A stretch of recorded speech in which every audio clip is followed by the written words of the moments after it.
Of December 12th, 2019, and invite you to join with us in the salute to the flag.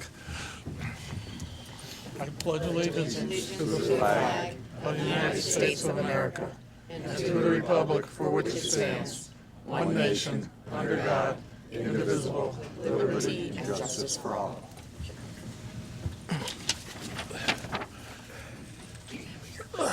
In case of fire, there are two ways to exit these chambers. To my left, you'd go out those double doors, turn immediately left down the double doors, down the stairways, turn left again, and directly outside of the building. Or the best way, perhaps, is at the rear of the chambers through the double doors, down the stairways. And again, in either case, once you're outside of the buildings, be a safe distance away from the building. Secretary, please take the roll. Charles Durin. Here. Charles Ladd. Here. Nick Lefakis. Here. Mary Scott. Here. Virginia Higley. Here. Ken Nelson. Here. Linda DeGray. Here. John Petronella. Here. And Richard Suzak is here. And Mr. Chair, I'd like to make a motion that we add to the agenda a moment to reflect and honor Commissioner Charles Durin's career with the town of Enfield, and also to move item number 13 to between items number 7 and 8, which is administrative approvals between bond releases and old business, and also to add to the agenda the Pride request for additional time extension at the end of the program. Second. You got it. Any discussion? Hearing none, all in favor? Just one abstention, that's me. All right. You can't do that tonight. Okay. Wait a second. Okay, I think that right now we want to just pause to honor Charles Durin's long career with the town of Enfield and to reflect upon the good work that he's done for us.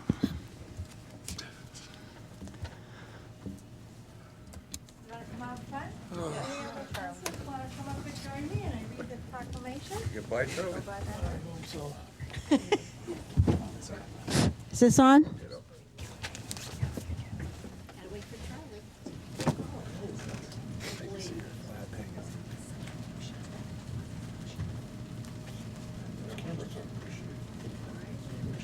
Standing next to Joey. How's it going?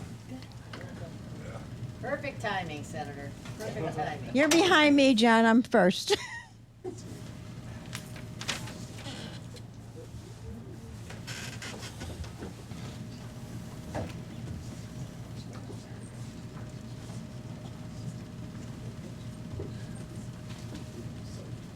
Charlie. Good. Okay, we're all here to thank Charlie and honor him.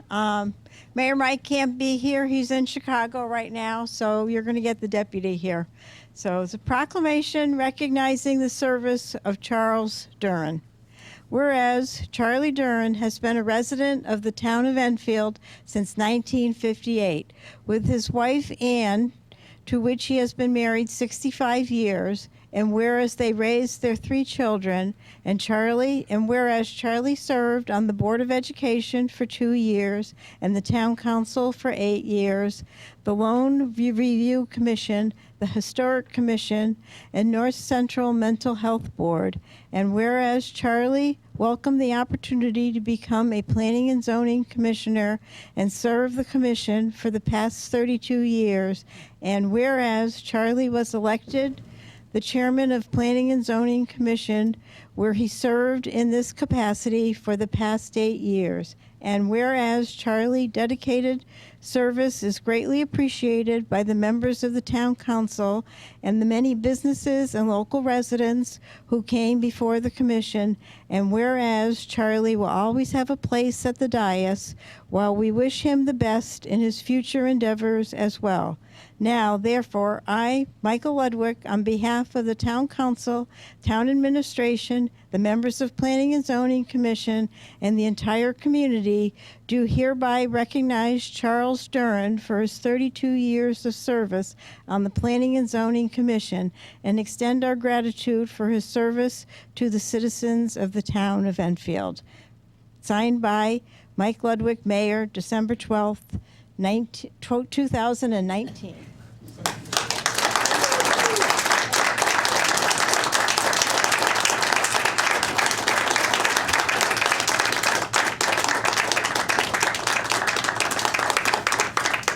I want to thank you all. It's really, believe it or not, it's been a pleasure. You meet so many nice people, both back here with the commissions I've served on, and the people that have come before us. It's really been a pleasure for me to have been served. And what else would I be doing except home and vegetating? I mean, it's get out and see the world and see the town and do something, I guess, is what I wanted to We do. have more for you, Charlie. John, you want to come up and join us? Yeah, that's fine. Next.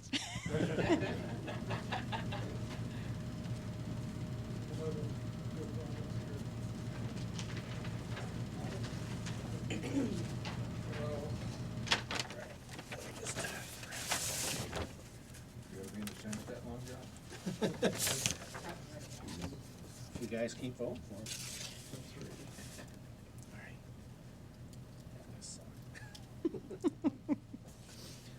All right. Okay, there you go. Charlie, this is going to sound repetitive, but State of Connecticut official citation requested by State Senator John A. Kissel of the 7th District, State Representative Thomas Arnone of the 58th District, and State Rep Carol Hall of the 59th District. In recognition of your retirement from the Enfield Planning and Zoning Commission after 32 years of dedicated service, including the last 8 as chairman, you have selflessly given your time not only for planning and zoning, but also to the Board of Education for 2 years and the Town Council for 8 years. The residents of Enfield are fortunate to have benefited from your knowledge, hard work, and generosity. It is our privilege to thank you and wish you well upon your retirement from public life. And it is dated Hartford, Connecticut, December 12th, 2019, and it's signed Martin Looney, President pro tempore of the Senate, Joseph Arasimowicz, Speaker of the House of Representatives, and Denise Merrill, Secretary of the State of Connecticut. Really impressive, Charles. Really impressive.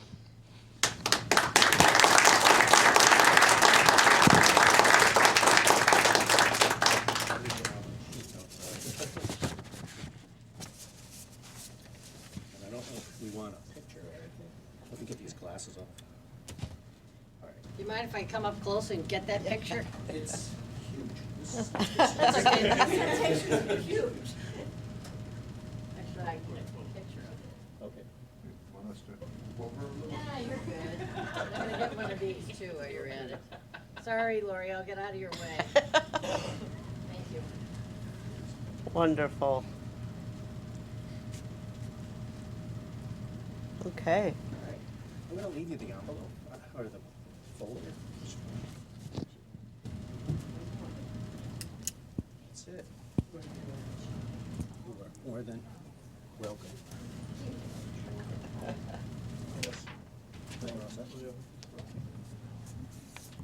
One more thing, Charlie. One more. On behalf of Planning and Zoning in the town of Enfield, we're presenting you this plaque. It says, "Thank you for being such a dedicated citizen and volunteer for over 42 years of service to the town of Enfield. You've made a difference which will always be reflected in the fabric of Enfield's life." Thank you, Charlie, for your service.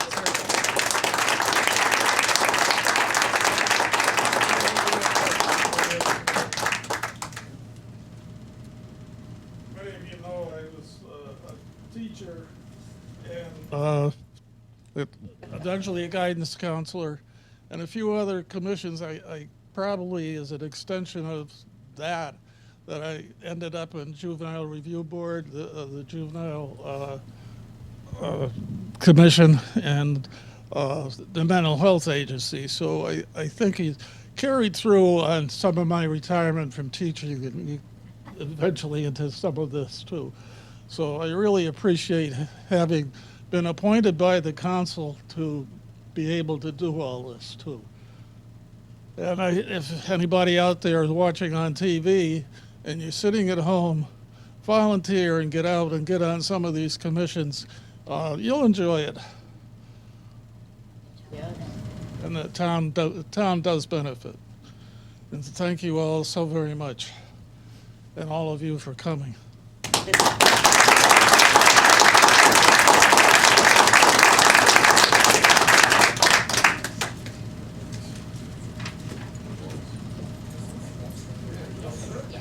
Now back to work.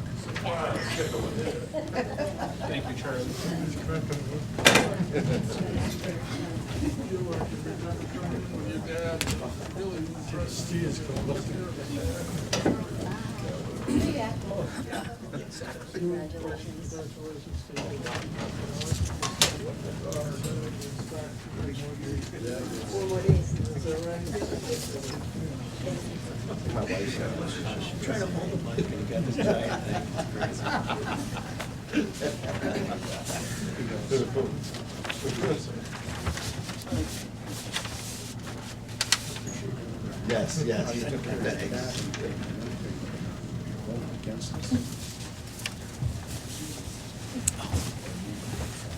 She can sleep behind me.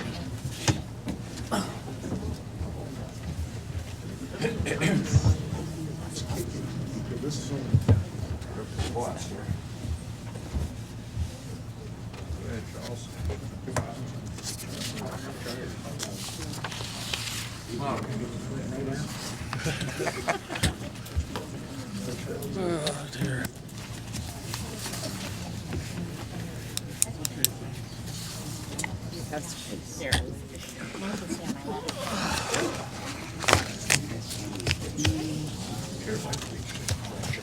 Now, after all that, if I can get back and follow the agenda correctly.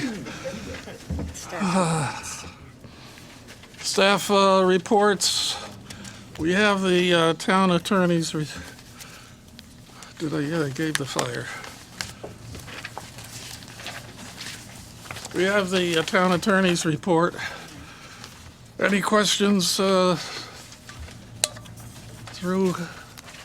the officers, through? Other than, is the town attorney going to come and say goodbye to us? She's retiring. Oh, yeah, that's true. I too. did have one question, since there was a hearing on 117 North Street. Did we get the results of that? Not as of yet. There's a judge has been assigned to the matter, and we're awaiting a court date. Okay, thank you. There is one other, I don't know if we have the handicap. There was a lawsuit that's not on here, a suit against the town and the planning and zoning. Is there any, We did settle that, but we'll discuss that in executive session at the next meeting. okay.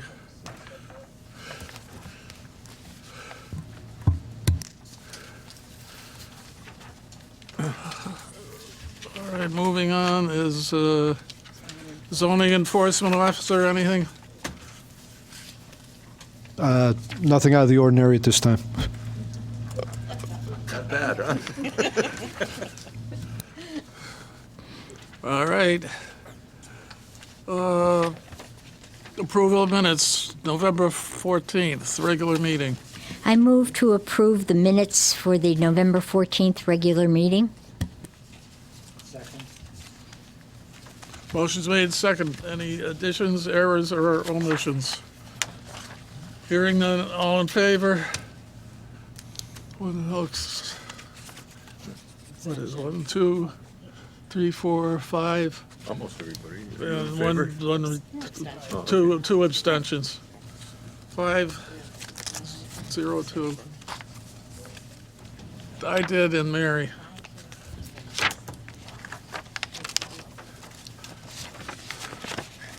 job.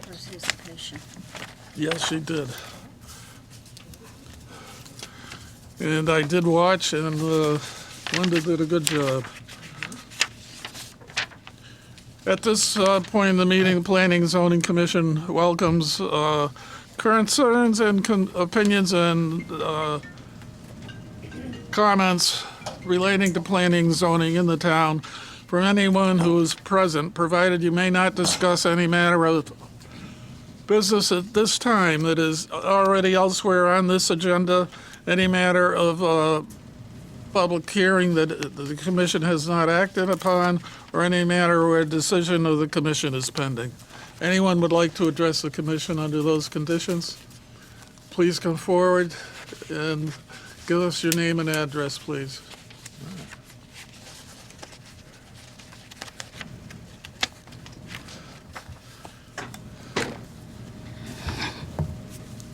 Karen LaPlante, 166 North Maple Street. And thank you, Charlie, for all your years of service, and everyone else up there. I know it's a thankless job, but we do appreciate all the work that's done. That goes for all the commissions, I'll say, too, because everybody does a great job as far as I see in town. I've been on quite a few of them. I would like to point out that there's been some issues that I see, potential issues that might be coming up with the town's recent sale of the house on Cottage Green, which has a lot of architectural details, including fancy moldings and slate roof and things like that. I would like to point out the Thompsonville District zoning regs that require the requirements regarding the remodeling and/or rehabilitation of properties within this district. And that includes Item 1, which says the historic architectural character shall be preserved by retaining, repairing, and/or refinishing all distinctive features, materials, and finishes, including but not limited to siding, architectural details, porches, windows, and doors. And it goes through a number of things. And it says, the fifth one is, every effort shall be made to retain and preserve historic porches, retain all historic porches and associated architectural features, including but not limited to columns, posts, spindle courses, scrollwork, brackets, and balustrades. Now, it talks about special architectural features and details, including but not limited to brackets, roof cornices and returns, window and door surrounds, and all corner, sill, and frieze boards shall be preserved, and so forth. This is one of the beautiful little gems in Thompsonville, and we're always talking about what do we want to do to Thompsonville, and whenever I've gone by that whole little area there, unfortunately, each one of those cottages have been slowly deteriorating in what they used to be. And we've got it now in the zoning regs. I know when Roger was here, he pushed hard for these to be protected. For the Thompsonville Village, he wrote up a lot of these regulations, and they've now been included in the zoning regs for Thompsonville, the whole Thompsonville area, not just the main part, the village center, which is good. And you've passed these regulations, to my understanding, and I think it's important that we make sure they're enforced. I know there's another home on Russell Street that was recently purchased from the bank, and rumor has it he's going to take all the brackets off the house and vinyl side everything. And it's got some nice porch details. It's got brackets up on the roof, and everything. And he's going to take all that off, from what he's told me. So that is another house on 22 Russell Street that needs to be watched. I believe he's an out-of-town person that bought it, so they might be not aware of these regulations. But the cottage greenhouse is especially unique to the area, and it should be preserved. Thank you.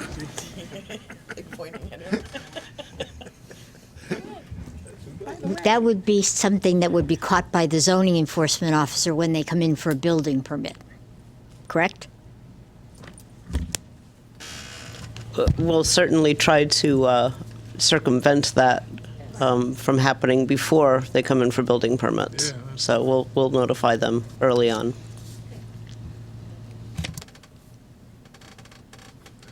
Anyone else would like to address the commission? Yes, please come forward again. Please name and address. Mary Ann Turner, 7 Meadow Road. It's been a long time since I've been in front of planning and zoning. I don't have anything up my sleeve tonight, other than to say thank you, Charlie, for your hard work for a long time. You pretty much have been a staple product here in Enfield, and I have to personally thank you for all the stuff that you have done from the Republican side of the fence. I mean, I'll take a little credit that, you have made Enfield the community that it has become. And 42 years is a long time to put your stamp on all of the things that we have changed and moved forward. So I came tonight to congratulate you and really and truly heartfelt thank you, because you have made a huge difference for us. And I didn't want you to think we didn't appreciate it. Thank you, Mary. But again, I enjoyed it. So the mixture with the people and the people, they're great. Both, as I said, out there and all the one commissions that have been served with up here. So I've had a good time doing it. Got to go ballot Yes. looking. Please again come forward.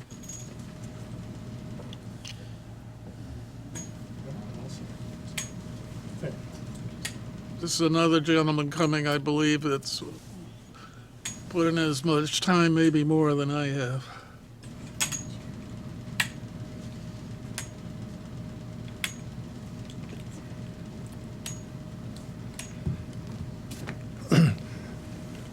Bill Ballard, 321 Abbey Road, Enfield, Connecticut. I'm here on behalf of my wife Liz, who was a member of the Planning and Zoning Commission for many years.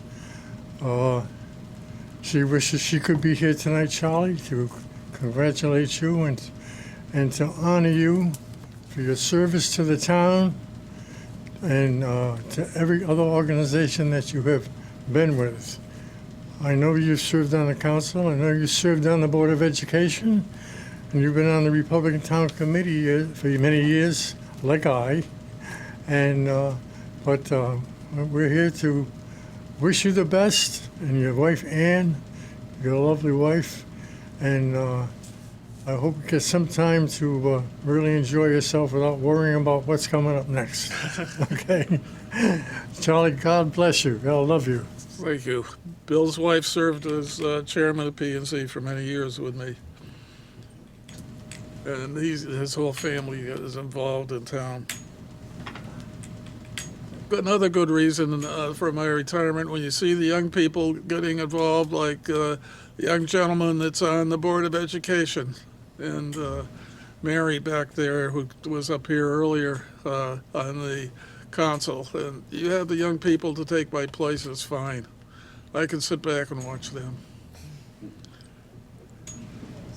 Anyone else would like to address the commission? Anyone else to address the commission? Seeing then, we shall move along then to, there are no bond releases. And the administrative approval, SPR 1797 Freshwater Boulevard. Lori, what's the story, or Lindsay? They are here if you want to come forward. Oh, all right, we're gonna have a quick presentation instead of by you people, all right. Semi-quick. Semi-quick, right. I wasn't actually planning on a presentation, but for the record, Dana Steele, professional engineer with J.R. Russo and Associates. We were been back a few times with Eppendorf for improvements that they're making, and we've been focusing on, there was some changes to the front office area, the front of the building on the south side, and then utilities mechanical units on the south side of the building, and that's still an evolving process. And so they've made more changes. They found out they need additional electrical services. So there's transformers and other mechanical equipment that have to go in. So that's what we've submitted for approval, and staff felt it could be approved administratively. So if you agree, I'd be happy to go through the plan if you'd like, if that's necessary. We have a motion to administrative approval. Mr. Chair, I'll make that motion that we allow for administrative approval for SPR 1797. Second. Motion's made and seconded. Any discussion? It's nice to hear that Eppendorf has expanding and continuing here in Enfield. And it's a pleasure to all in favor. Any opposed? Unanimous. Great, thank you. Thank you. SPR 2799. They are not here. Motion, please. Mr. Chair, I'll make a motion that we allow for administrative approval of SPR 2799, 1 Bright Meadow Boulevard. Second. Motion's made and seconded for administrative approval.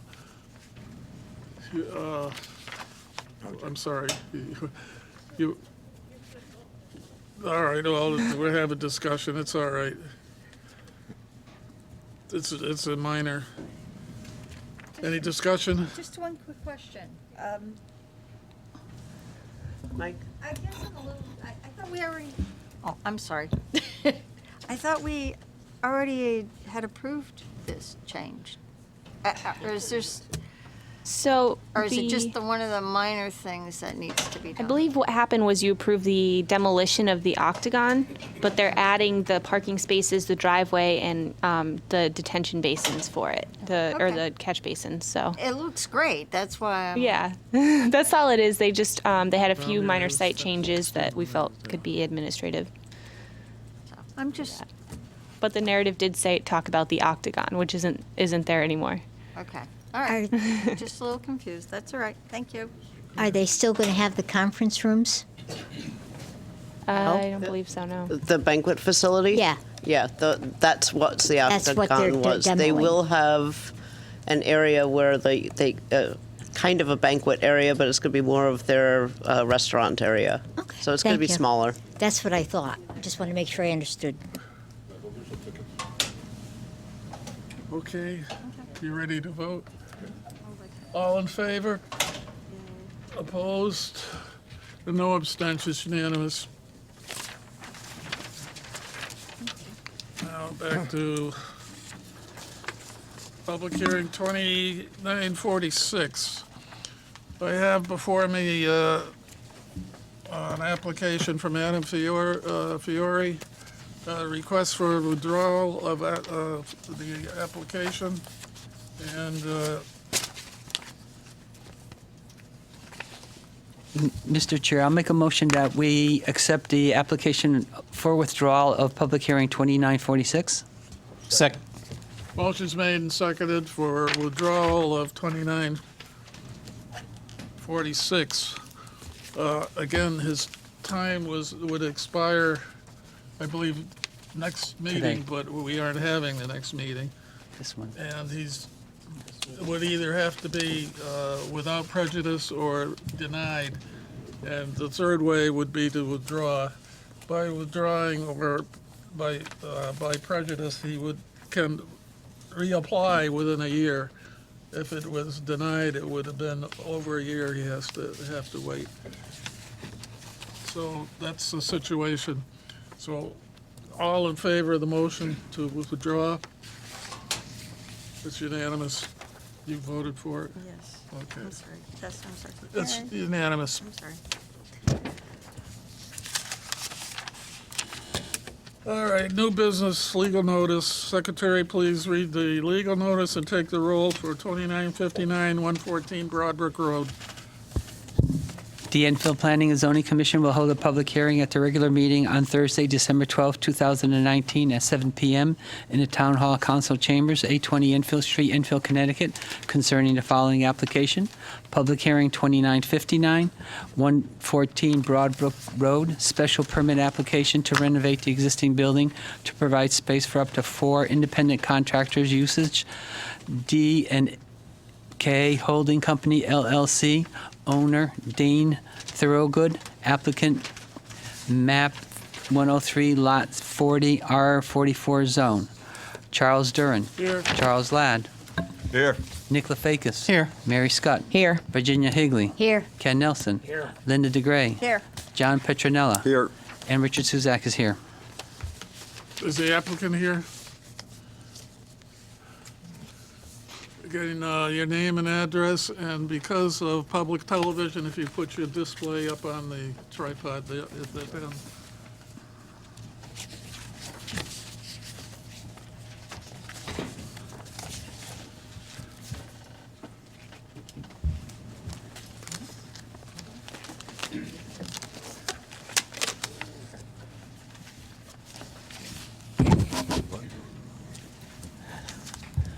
For the record, Karen Isherwood, 58 Ordway Drive, South Windsor, Connecticut. I'm a licensed professional engineer in the state of Connecticut. I'm here assisting Dane Thorogood, who's the applicant, so he can try and occupy the building at 114 Broadbrook for his electrical contracting business, Thorogood Electric.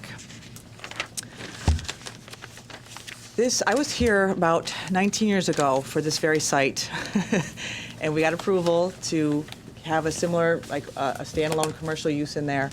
And to my knowledge, nothing has gone on. It got approved, and no improvements were made, and the approval lapsed. And perhaps in the last 19 years, it has again been reviewed and approved for other applications. But again, to my knowledge, I don't think anything's happened. It's a vacant, rundown commercial building.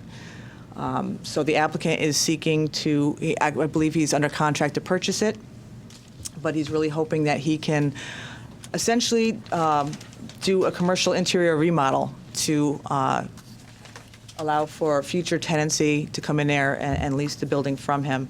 But initially, for phase one, he's seeking to occupy about 2,300 square feet. The building itself in its entirety is about 6,200 square feet. What he's looking to do on the exterior is freshen the outside, do some upgrades, some paint, new windows, new doors. And on the inside, like I said, for the 2,300 square feet, the building currently has 2 exterior doors in the front. His side will be to the far right, if you look at the board. There's an existing pedestrian door there for him to come in. And there's also an existing overhead door in the back for that portion of the building. So it's very limited, phase one, to just interior remodel.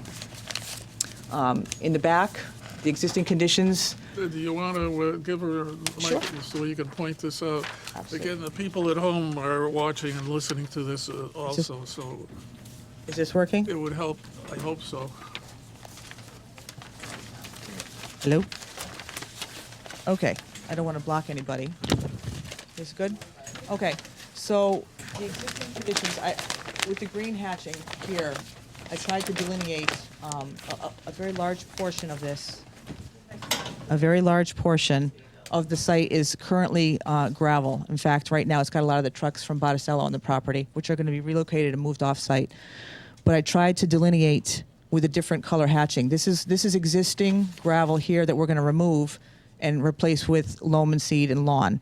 We're also going to put a little depressed area here to provide some stormwater retention, some infiltration, which it doesn't currently have on site.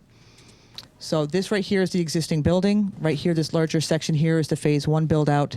We're putting a very 16 by 20 concrete pad in the back for him to park his work trucks on. We're going to be installing a ADA compliant concrete walk to allow for access, handicap access from the new parking spaces that we'd like to put in off of the right of way.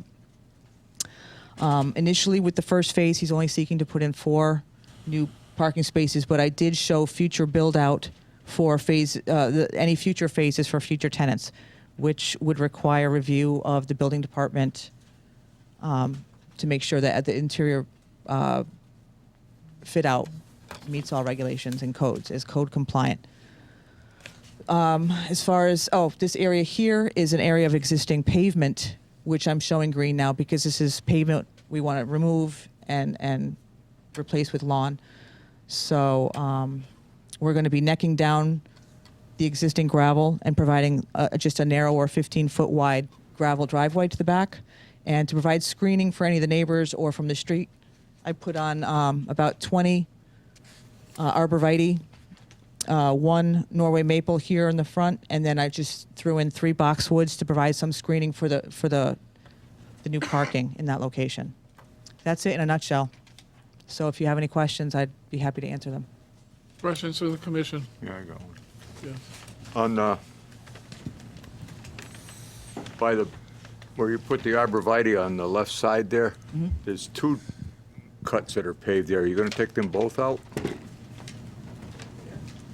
No, the other side. Over here?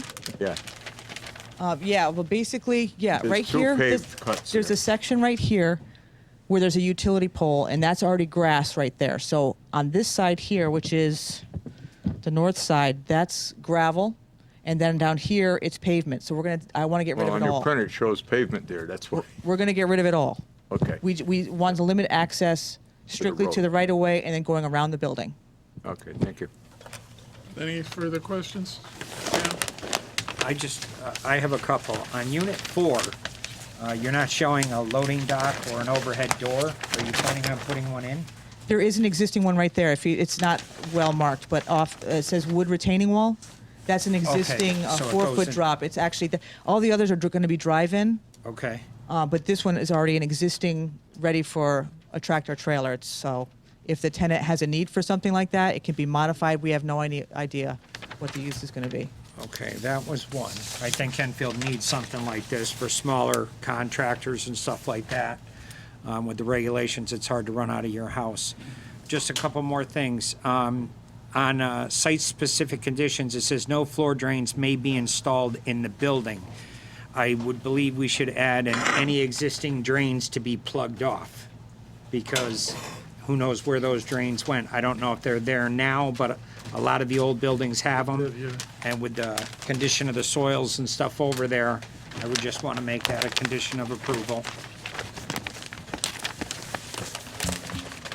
And then, I think this is a typo on our part. It says, under E, toilets and sinks only can be installed for newly created units with the existing bathroom facilities to remain. No industrial waste or backwash, water from a water only.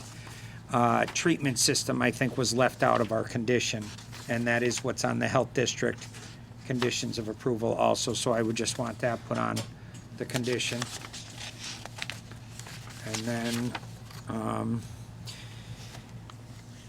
I do know there are some water quality issues over in that area. I would just suggest that we put in as a condition of approval that if any water quality issues arise, it will be at the responsibility of the owner to rectify the situation, because I know there were houses built over there, and it came back to the town, then to the state, and the state ended up picking up the tab for quite a bit of time. So, like I said, I'm all for something like this, but 4 tenants, that's 4 different water supplies that we may end up having to pick the tab up. So to approve this, I would just ask that the owner assume responsibility for any water quality issues over there.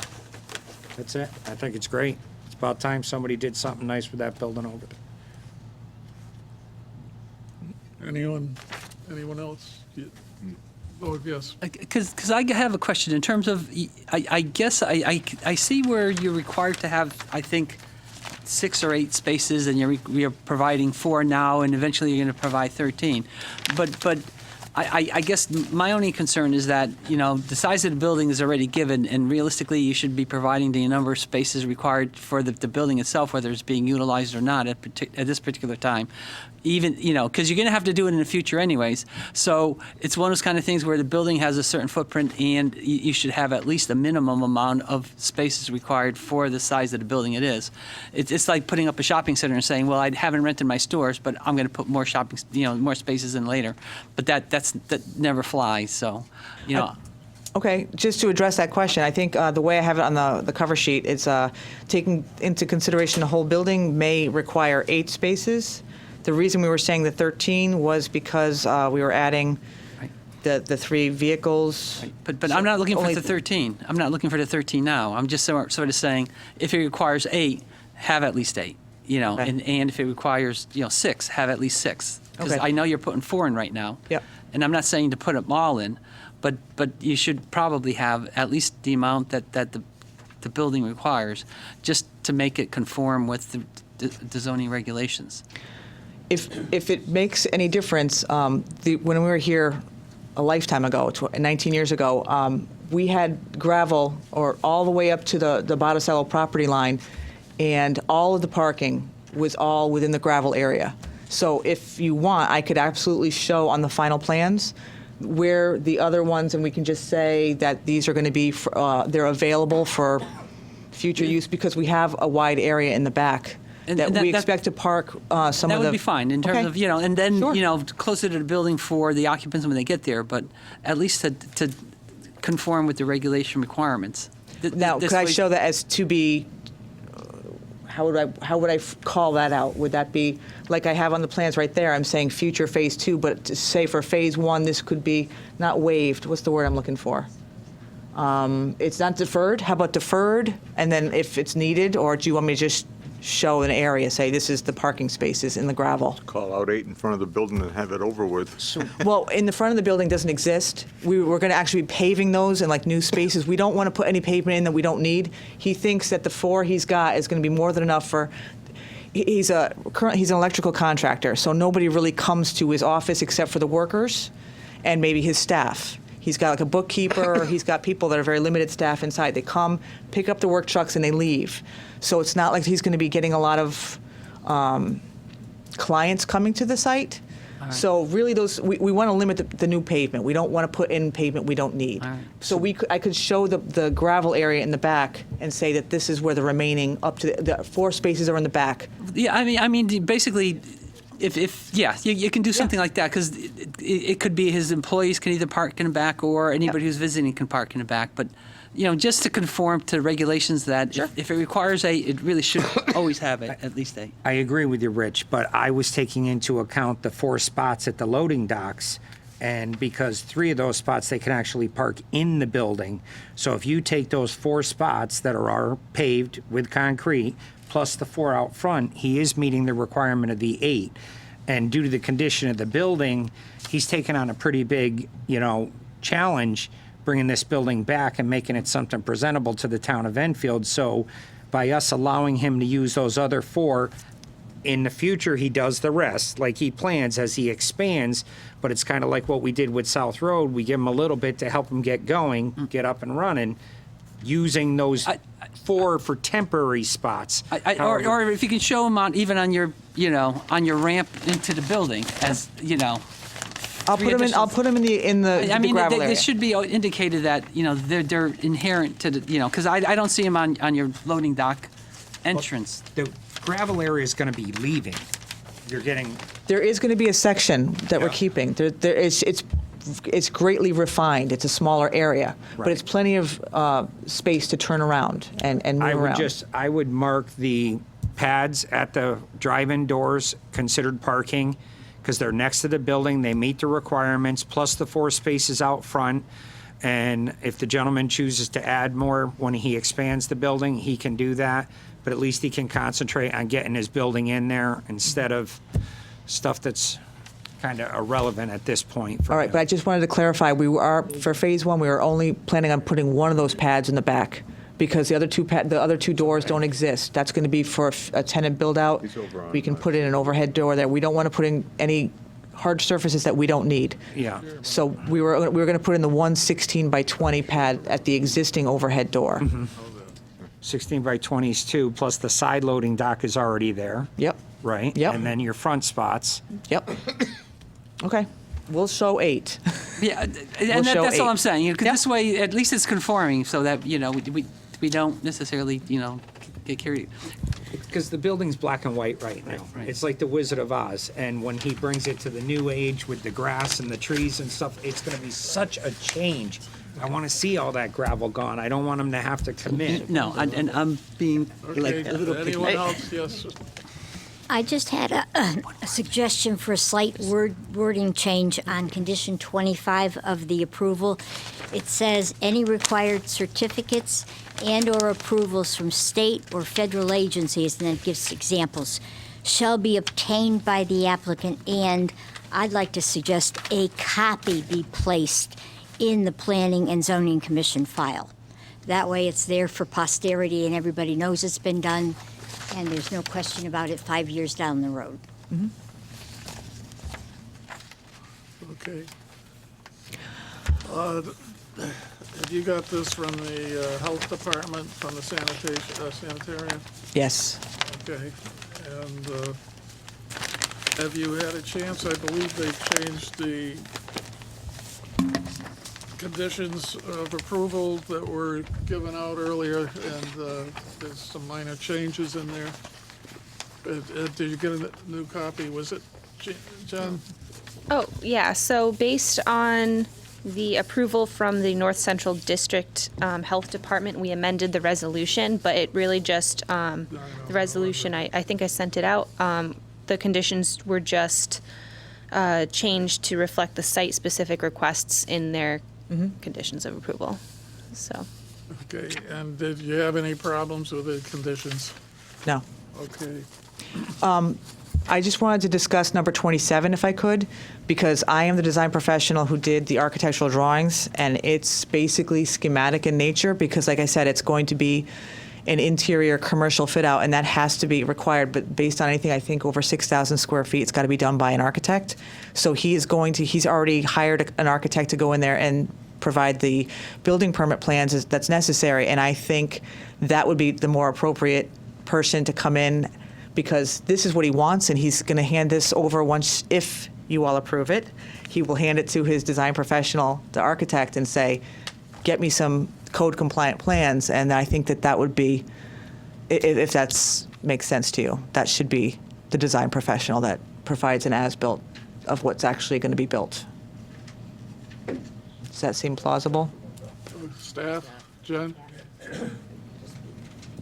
That's, yeah, I think that's fine. We can amend that condition so that it doesn't necessarily have to be you, if that's Excellent. if that's what the commission wants.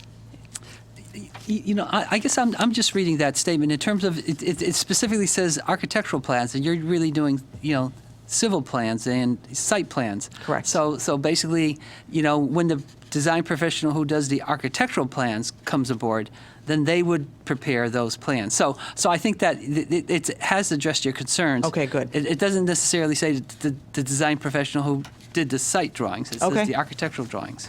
So in that sense, I think that you're out. I just wanted to clarify, I guess, and make sure that nothing was, miscommunicated. Well, it's up to staff, because they're going to be receiving it.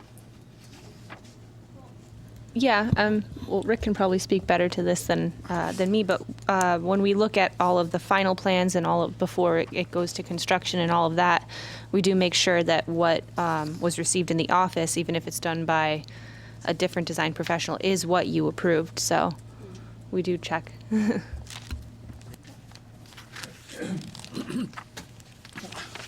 All right, anyone else in the commission? Okay, if you will vacate the seats, I'll open it to the public. Anyone in the public would like to speak in favor or against this application? Anyone out in the public would like to speak in favor or against this application? Last call, speak in favor or against this application? Seeing none, desire to close it? Then I shall close 2959, and you're interested? Mr. Chair, I'll move for the approval of the resolution to approve public hearing 2959, dated December 12th, 2019, as prepared by the Planning Department with the 29 conditions listed. And there are 3 site-specific conditions with the modification to one of the site-specific conditions that the drains will be, plugged within the building, and the applicant will be required to address any water quality issues that might occur at the site. And second. Motion's made and seconded. Any discussion? Yeah, Mr. Chair, yes. Yes. Is this going to include the change that was suggested by Jenny? Copy of the report? Placed into planning and zoning. Well, if it, Yeah, okay. okay.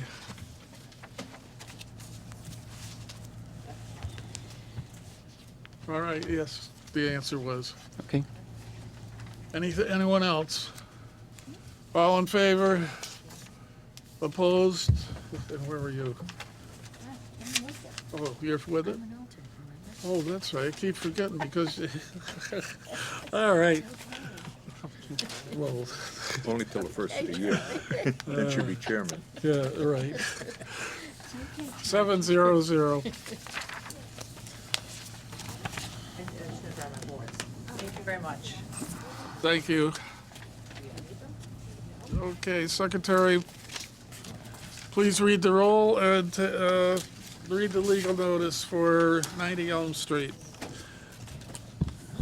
The Enfield Planning and Zoning Commission will hold a public hearing at the regular meeting on Thursday, December 12th, 2019, at 7 p.m. in the Town Hall Council Chambers, 820 Enfield Street, Enfield, Connecticut, concerning the following application.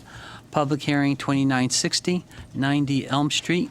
Special permit application for a re-subdivision, Enfield Square Realty LLC and Enfield CH LLC and Enfield Nassim LLC, owners applicant, map 42, lot 29, map 45, lot 11, map 43, lot 16, map 45, lot 75, map 45, lot 6, map 45, lot 1, map 57, lot 325, map 57, lot 323, business regional zone. Charles Duran. Here. Charles Ladd. Here. Nick Lefakis. Here. Mary Scott. Here. Virginia Higley. Here. Ken Nelson. Here. Linda DeGray. Here. John Petronella. Here. And Richard Suzak is here.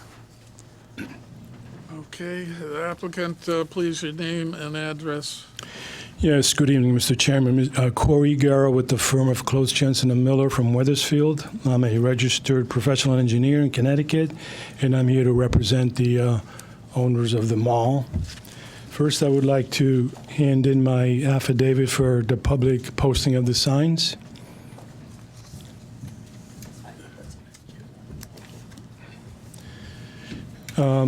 This should be pretty straightforward and quick. Currently, there are 8 lots within the owned by the Enfield Mall. It's roughly 71 acres. This application re-subdivision does not include the Macy's property. 5 lots are included in this re-subdivision application. From the 5 lots, 9 are created. So the final count goes from 8 existing to 13 proposed. There are no physical changes proposed with this re-subdivision. And all the existing cross easements and access easements and utility easements will stay in place. So basically, any changes that may occur in the future to the building would have to come in for building permit applications. But at this time, all it is a re-subdivision from 8 lots to 12 lots. And I've got on the boards the existing layout and proposed if you want me to go through it, but it's pretty self. Hey, now, look, I have one question, and I got rather confused. On the information I have, it says 9 properties are owned by the owners of the mall. And 6 are included in the application. Now, you tell us different numbers. Yes, I try to clarify with the staff. I'm not sure how those numbers came about. Well, I wish you to try to clarify it with the commission, because we're the ones that are going to have to act on it. Then that says 9 properties, and then again it says 12 are owned by the square, so I don't know how many you There's own. Or, there's currently 8 parcels owned by the mall, and they're all shown here. They're all numbered and shown here. The Macy's parcel, which runs through this location, is not included in the subdivision. So maybe that's the 9 lot that somebody thought. well, I don't know. Just how many lots we're talking about are 8 that you own. 9 total, 8 that the mall owns. Currently, there are not. Total lots that the mall is divided into?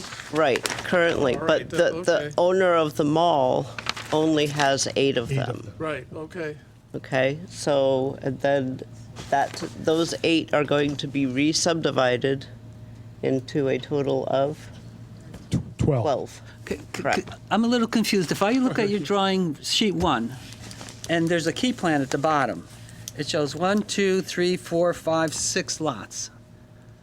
Well, that's, And these are your drawings, and you know, there's 1, 2, 3, 4, 5, 6.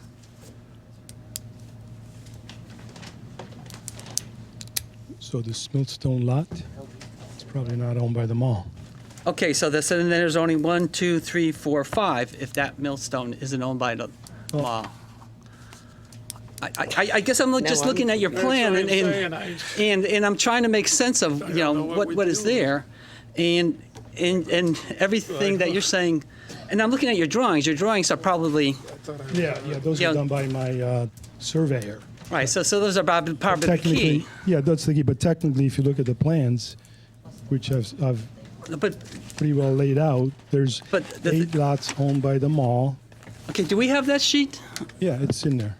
Which sheet is that? Existing lot layout. It's 1 through 4. 1 through 4 on your plans. This has been reduced, so. you Yeah, can see but I it. think that's what we want to see, is we want to see an overall plan like that. You know, because what we're looking at is we're looking at a jigsaw puzzle. Right, that's why we put them all And, together. well, that's why I was looking at your plot plans, because I figured your plot plan would be an accurate I representation thought of it what you would have make, I there. thought it would make it easier by putting everything on one sheet. Well, it would be easier, and that's, It's real easy, but we can't see but that. we can't see that, because, and we You're not should have seeing had that that. on there? Well, Oh. the TV keeps veering off to people Oh. talking while he's Oh, pointing, and okay. I understand everybody's confused and So, If we confusion. move that, we can adjust the. okay, but, okay. all right, Take sir, it if you right could Focus just on that. change it a hair so that we can see it from the commission. Rotate the tripod just a little bit.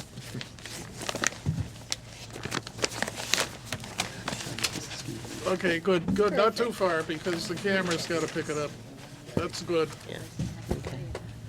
So there may have been a mistake as we were looking at the GIS, and we believe that after that the surveyor corrected what the GIS was showing us, and that might be where the difference is. So the surveyor is going to be more correct than our GIS. So I think that's where the numbers got confused. Probably where those numbers came from, the EuroGIS mapping, but we went out there and actually surveyed it. But this, no, I'm looking at your drawing 1. Right, You're that's- drawing they 1, came and it from shows, GIS. you know, either 5 or 6. It doesn't show 8, or, Right, so it's either 5 or 6. Right. it's 8. But Well, just Okay, show us. all right. Okay, there are 8. Show us the 8.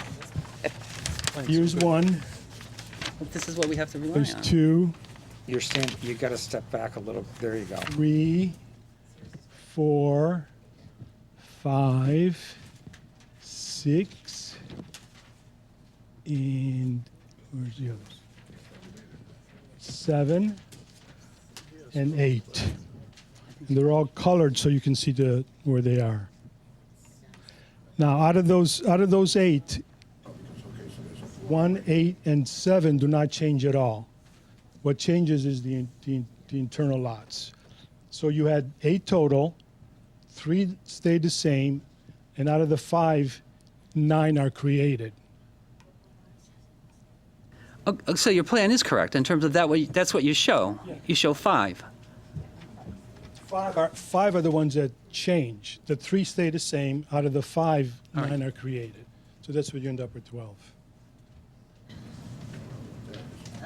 Well, why would we even bring the other 3 into Right. the picture then? They're Right. irrelevant. Correct. So it's really, it's a Five matter of lots. rearranging the 5 lot lots. lines so they As long create as you understand it, I guess. no physical changes whatsoever.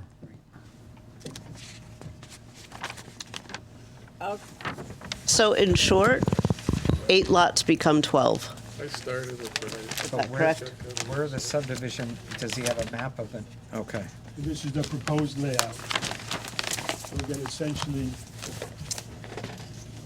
what I was saying before is these lots, this here and this one don't change at all, and the rest become. Can you use the Try to microphone, speak please? microphone. Okay. So out of the 5 lots, 9 are created, so the final count becomes 8 and 4 is 12. My question would be, Go ahead. is by subdividing this the way you want to break it up like that, is the actual square itself going to have adequate parking for the building? Everybody shares the parking. The entire site benefits by sharing the parking for, You sell off that centerpiece right there, because now it's its own parcel. There goes that whole section of the parking lot. which one are you referring to? That one right there, just say. Yep, right there. You sell that off, Yes, it's got parking on it. I understand that, but you're taking away from the actual structure of the square. So you could piecemeal pieces of this off and be left with a building, the big actual part of the square. Or are you talking about actually splitting the building with these, with the re-subdivision, putting the lines right through the building? There are some existing lines through the existing building today, like this line right here, that goes through the building. Right, that's at Macy's. Yeah, and there's other in here that go through. I think this one right here is an additional line that goes through the building, but there are 3 or 4 lines within the buildings already. And you're looking to add more. A couple more, yes.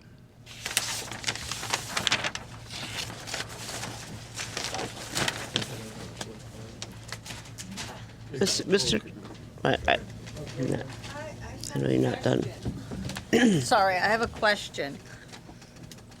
So, from what I'm looking at, your drawing here is, let me use some landmarks so that the old Sears building would be a parcel. And then the Sears Auto Center is a parcel. The theater is a parcel. Party, what is it? Party City. World is a parcel. And then Target is a parcel. Is that, am I correct in that?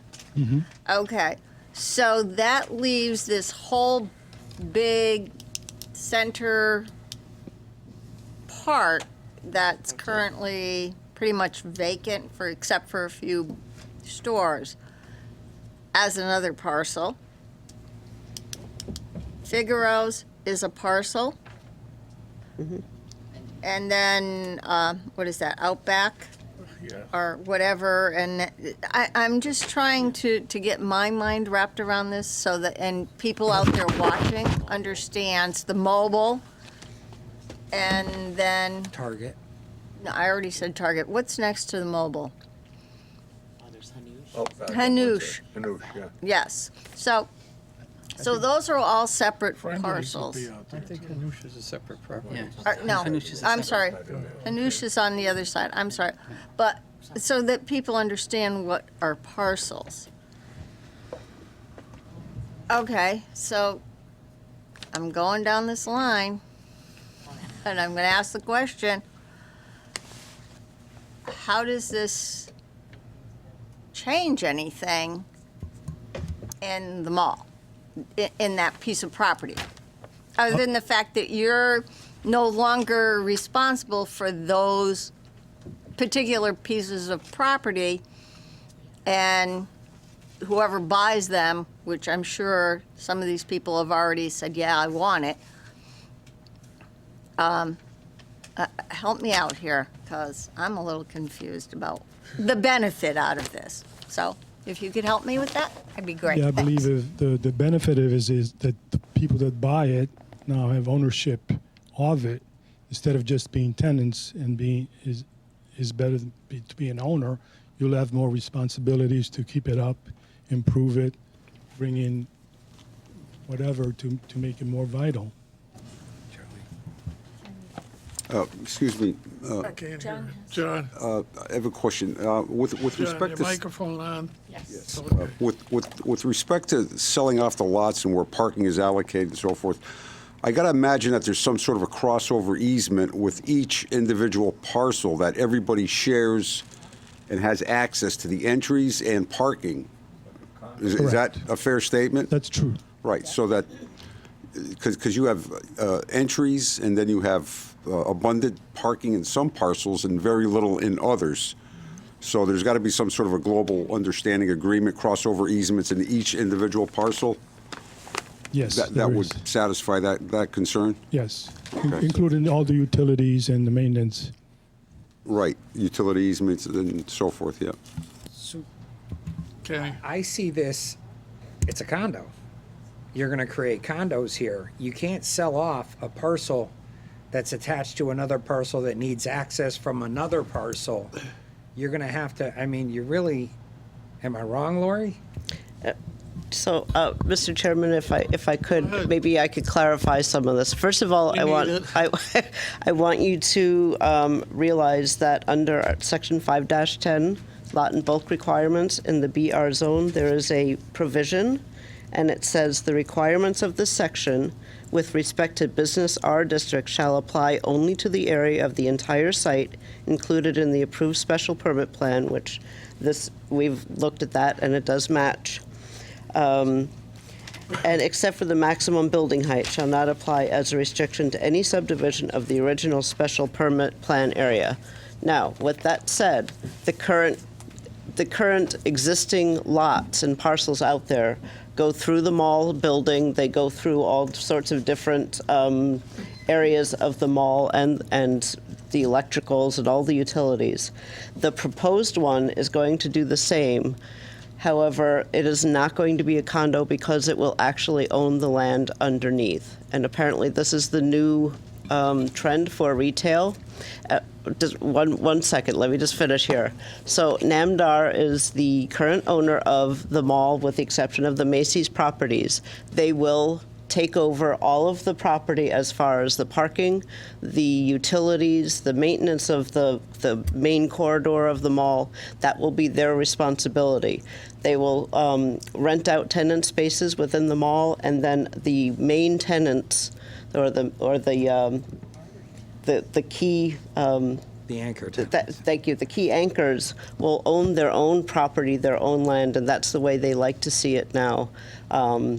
But they will all be responsible under CCNR's conditions, rules, conditions, and restrictions, and the easements. So nothing really changes except the actual ownership, but they all have to still maintain the mall requirements, the zoning requirements as far as if they need a building permit or anything like that. They still need to do that. If they're going to do any major changes, they still have to come back here if it's not already approved. Mr. Chair, I looked at our plan of conservation and development, and in there we have a central business district that we address. And the central business district is the Enfield's Mall area could evolve into the town central business district. They show an image, and it says this image of what the CBD could look like and how it could function developed according to this plan. The key ideas are that the area flows and is organized to be greatly improved by using a grid road pattern, the need for additional housing in close proximity to goods and services, and public transportation, a balance between development and open space conservation can be achieved with continuous planning and design. Features like, green roofs, street trees, and urban wetlands. And it shows, sort of an urban site that's developed. And the thing that again, it's in our plan of conservation and development. And when you have, fewer owners, it's always easier to get fewer owners to come to an agreement versus, if you had 4 owners versus 10 owners to buy into the scheme that this is, our central core area, our, central business district. That, again, like Kenny was alluding to, you have all these, little spurs that develop. And basically, I see that as a detriment to this area. It's similar to, we always ask, why can't we get a big box business to come into Enfield, something like a Hartford that wants, 500,000 square feet of office space. Because what happens is we divide all our big, large parcels into these little parcels, and then the little parcels, are individually owned. They never agree on anything, and then all of a sudden somebody leaves and it falls into disrepair, and somebody else wants a bigger parcel, and the bigger parcels aren't available. And what we're doing is we're shooting ourselves in the foot by saying, well, let's create all these little ones, but when the big guy comes and we in Enfield say, well, why don't we ever get the big guy to come here? Because of the fact that we're always dividing everything into these little parcels. So I for one, see, our plan of conservation and development is something that we should be striving to achieve, and something that we should keep in mind when we're looking at some of these issues that we're facing. And the fact that if we don't address them, or if we don't allow for somebody in the future to come in and buy a large parcel, then basically he has to buy 3 or 4 or 5 different things. And it becomes so much more difficult to develop the areas that we really want to develop as our signature area. It's right off the highway. It's really what we want to develop. We have a TIF in there right now because of the fact that we're so high on the fact that we want something to happen there for economic development. And basically, what we're doing is we're saying, well, let's create all these little portions that we can't develop into this big vision that we see, because we'll have too many owners to try to convince to do that. And it's walkable from T-ville district. And so, although, it's the same owner, I see it as being a detriment to our plan of conservation and development, something that has been, a focus of that we've had for the past 50 years, that this mall is our central area, that we want to develop it into something. And now all of a sudden we're talking about, reducing it to little splinters here and there. So, I see it as, not, I don't think I would be in favor of this to begin with. Charlie? Yes. Okay. So some of the concerns, by doing this, my concern is we are creating landlocked parcels. That's right. They are surrounded by mall-owned roads. Now, we all know how many malls have gone bankrupt throughout the country. So we allow them to sell off 30 of the stores, or whatever they sell off. They make back their money tenfold. They walk away from the roads. Then what happens to these people? The town ends up having to assume the roads and take them over. I agree 100% with what Rich said, and I'm just concerned that we're supposed to fix landlocked properties, not create them. And this is exactly, Rich, you had said, yes, they're the same owner. They're not the same owners. Macy owns itself, and yeah, I agree with you. But there's fewer of them. And absolutely, but you sell off 8 of those parcels, now you got 9 owners over there, plus Target and everybody else. So I'm just concerned that we're going to end up with a serious problem there that's going to fall back on the town. We have nothing to show any use of this property, more to what Rich is saying, and that's what concerns me. Well, Rich quotes the plan of development, which I was there and served on, and that was the vision, that this was to be the area. And I agree with Rich that you're going to fix it so it can't be, we're in trouble later on. Well, and I think if this is approved, we're creating that for ourselves. We're going to create a huge problem that's true. with landlocked stores. I'm not. too good with this right now, I will say that. Anyone else? Lori? Maybe if I could address this a little bit further. Rich, I completely agree that that's the town's vision, has been the town's vision. Unfortunately, right now, the current owner would like to restock the mall with tenants. And this is the way that they do it. They've done it in many other states. This is their first time coming to Connecticut. They do have some proprietary plans that they don't want to disclose until they've actually settled on some of the tenant. And the other thing is that this mall has already gone bankrupt. It already is bankrupt. So this is the new owner. They are trying to re-tenant the mall, and they will work with the staff and has already agreed that they will work with staff to try to, and not just staff, but the town, to, if we have a vision for something, if we want to see some sort of a residential component there, they're not opposed to it. But right now, they just want to get the anchor tenants in so they could start re-tenanting towards their design. Look at the poke. You're telling us that there's a great future coming, but we don't know what that future is. But the thing is, we have to act now, not so later.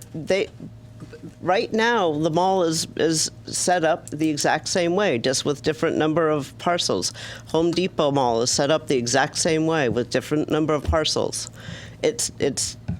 The only difference is that the parcel lines are changing. There is no requirement for landlocked or not landlocked. That's what that Section 9 that I read means, is that there's no requirements for frontage, there's no requirements for any, parking specifically on that site. But I stand by my statement is that it's harder to develop 10 little parcels than it is to develop one large parcel. Especially, I was just at a Christmas party at Blue Black Square in West Hartford, and it's amazing how vibrant that area is. It's just bustling. It has all kinds of architectural features.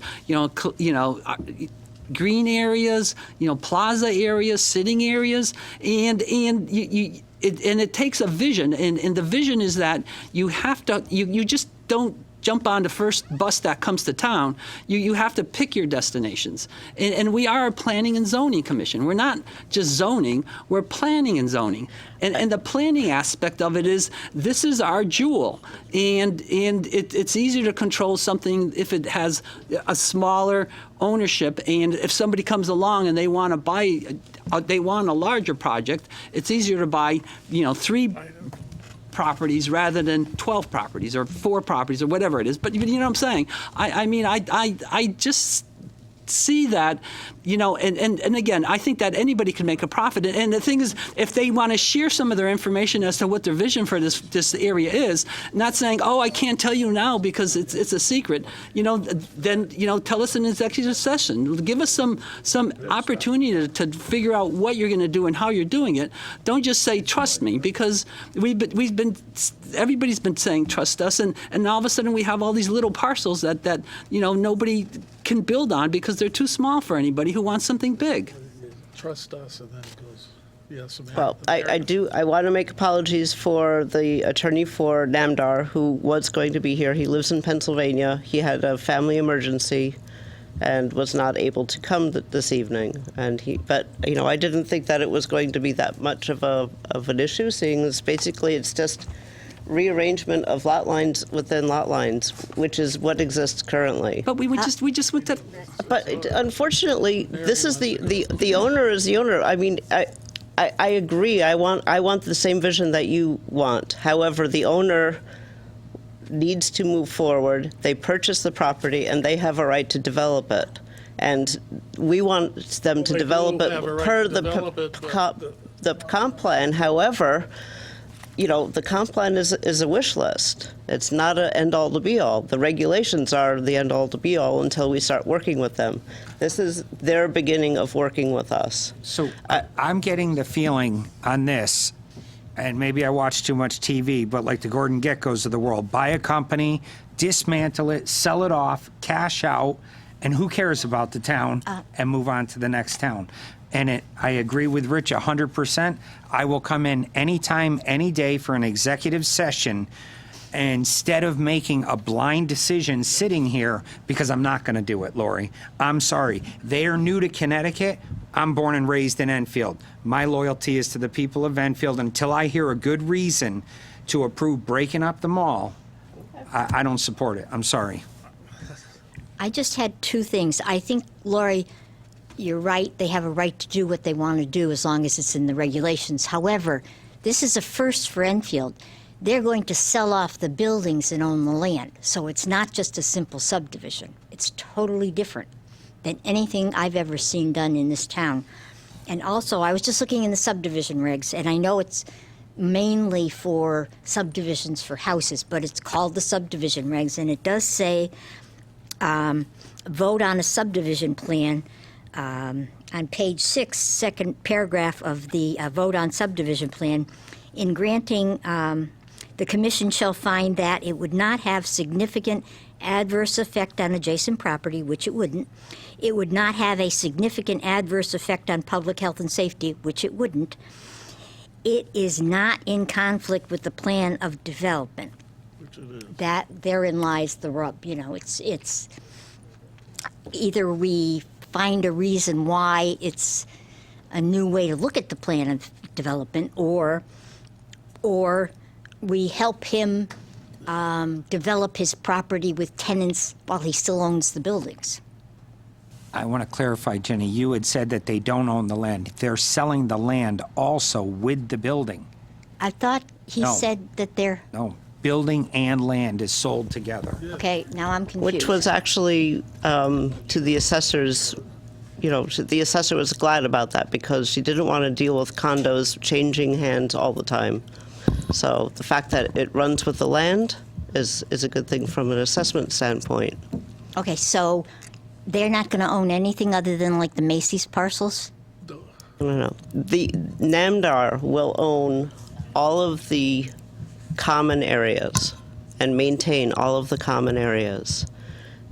Macy's, won't for own the instance, land underneath or the Sears, buildings. Sears might come in and buy that tenant space back. Nothing changes other than ownership. That is the only thing that is changing. Who owns the block like Okay. where J.C. Penney's was? It depends on who buys it or leases it. That'll be a separate block itself because that's part of the main building. It would appear so. If we have It's all separate part of the main owners, building. The Penny. Yeah, well, It was some the of them are. men's- The outside, yeah, I some think it- that they named are. Sears part already isn't part of the main building. It is. is on. I think Ken mentioned this about the common parking, how it's all one big parcel and everybody shares all the parking, or maybe it was John. But if they have different owners and they have set boundaries, how in the world can they share? There are easements and, pardon? Okay. Yeah, there's easement agreements, there's conditions, there's restrictions that every tenant and owner has to abide by. Nothing changes but the ownership of that structure. If I may make a suggestion that this be extended, and I would suggest what Kenny has suggested already, that you have an executive session and what you know and won't tell us, that you do it in executive session, because I tonight, if I had to vote, I would vote against it also, and this looks like there's 3 others. I don't know what is on this side because they haven't talked. You don't want it to go down. Right. I just want to say one thing, too. I agree with the extension, Charlie, and I would say I feel like you're pushing us, Lori, and I don't understand why. You're doing most of the talking. He's not. Their lawyer's not here. Right. And you're trying to sell me, and I don't like being sold, especially, you represent the town's best interest. We should sit here neutral, make a decision. And, this happened a lot on the council, and I hated it then, too. So I would prefer you bring your attorney back. I will sit in an executive session anytime. I don't know about them. And let's hear what you have to say. You know, my kids, grandkids, everything are here. They're here to stay, and so is this mall.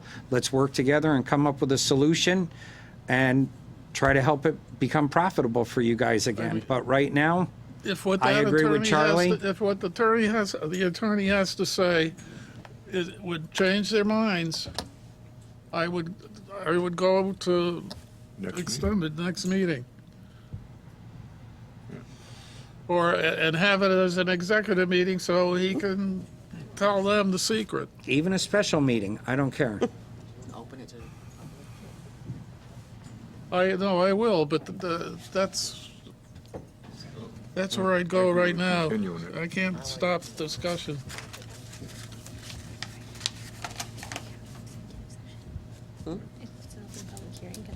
Is there any further discussion here before I open it to the public?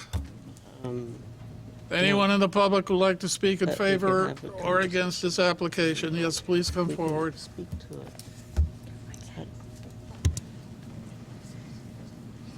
Mary Ann Turner, 7 Meadow Road.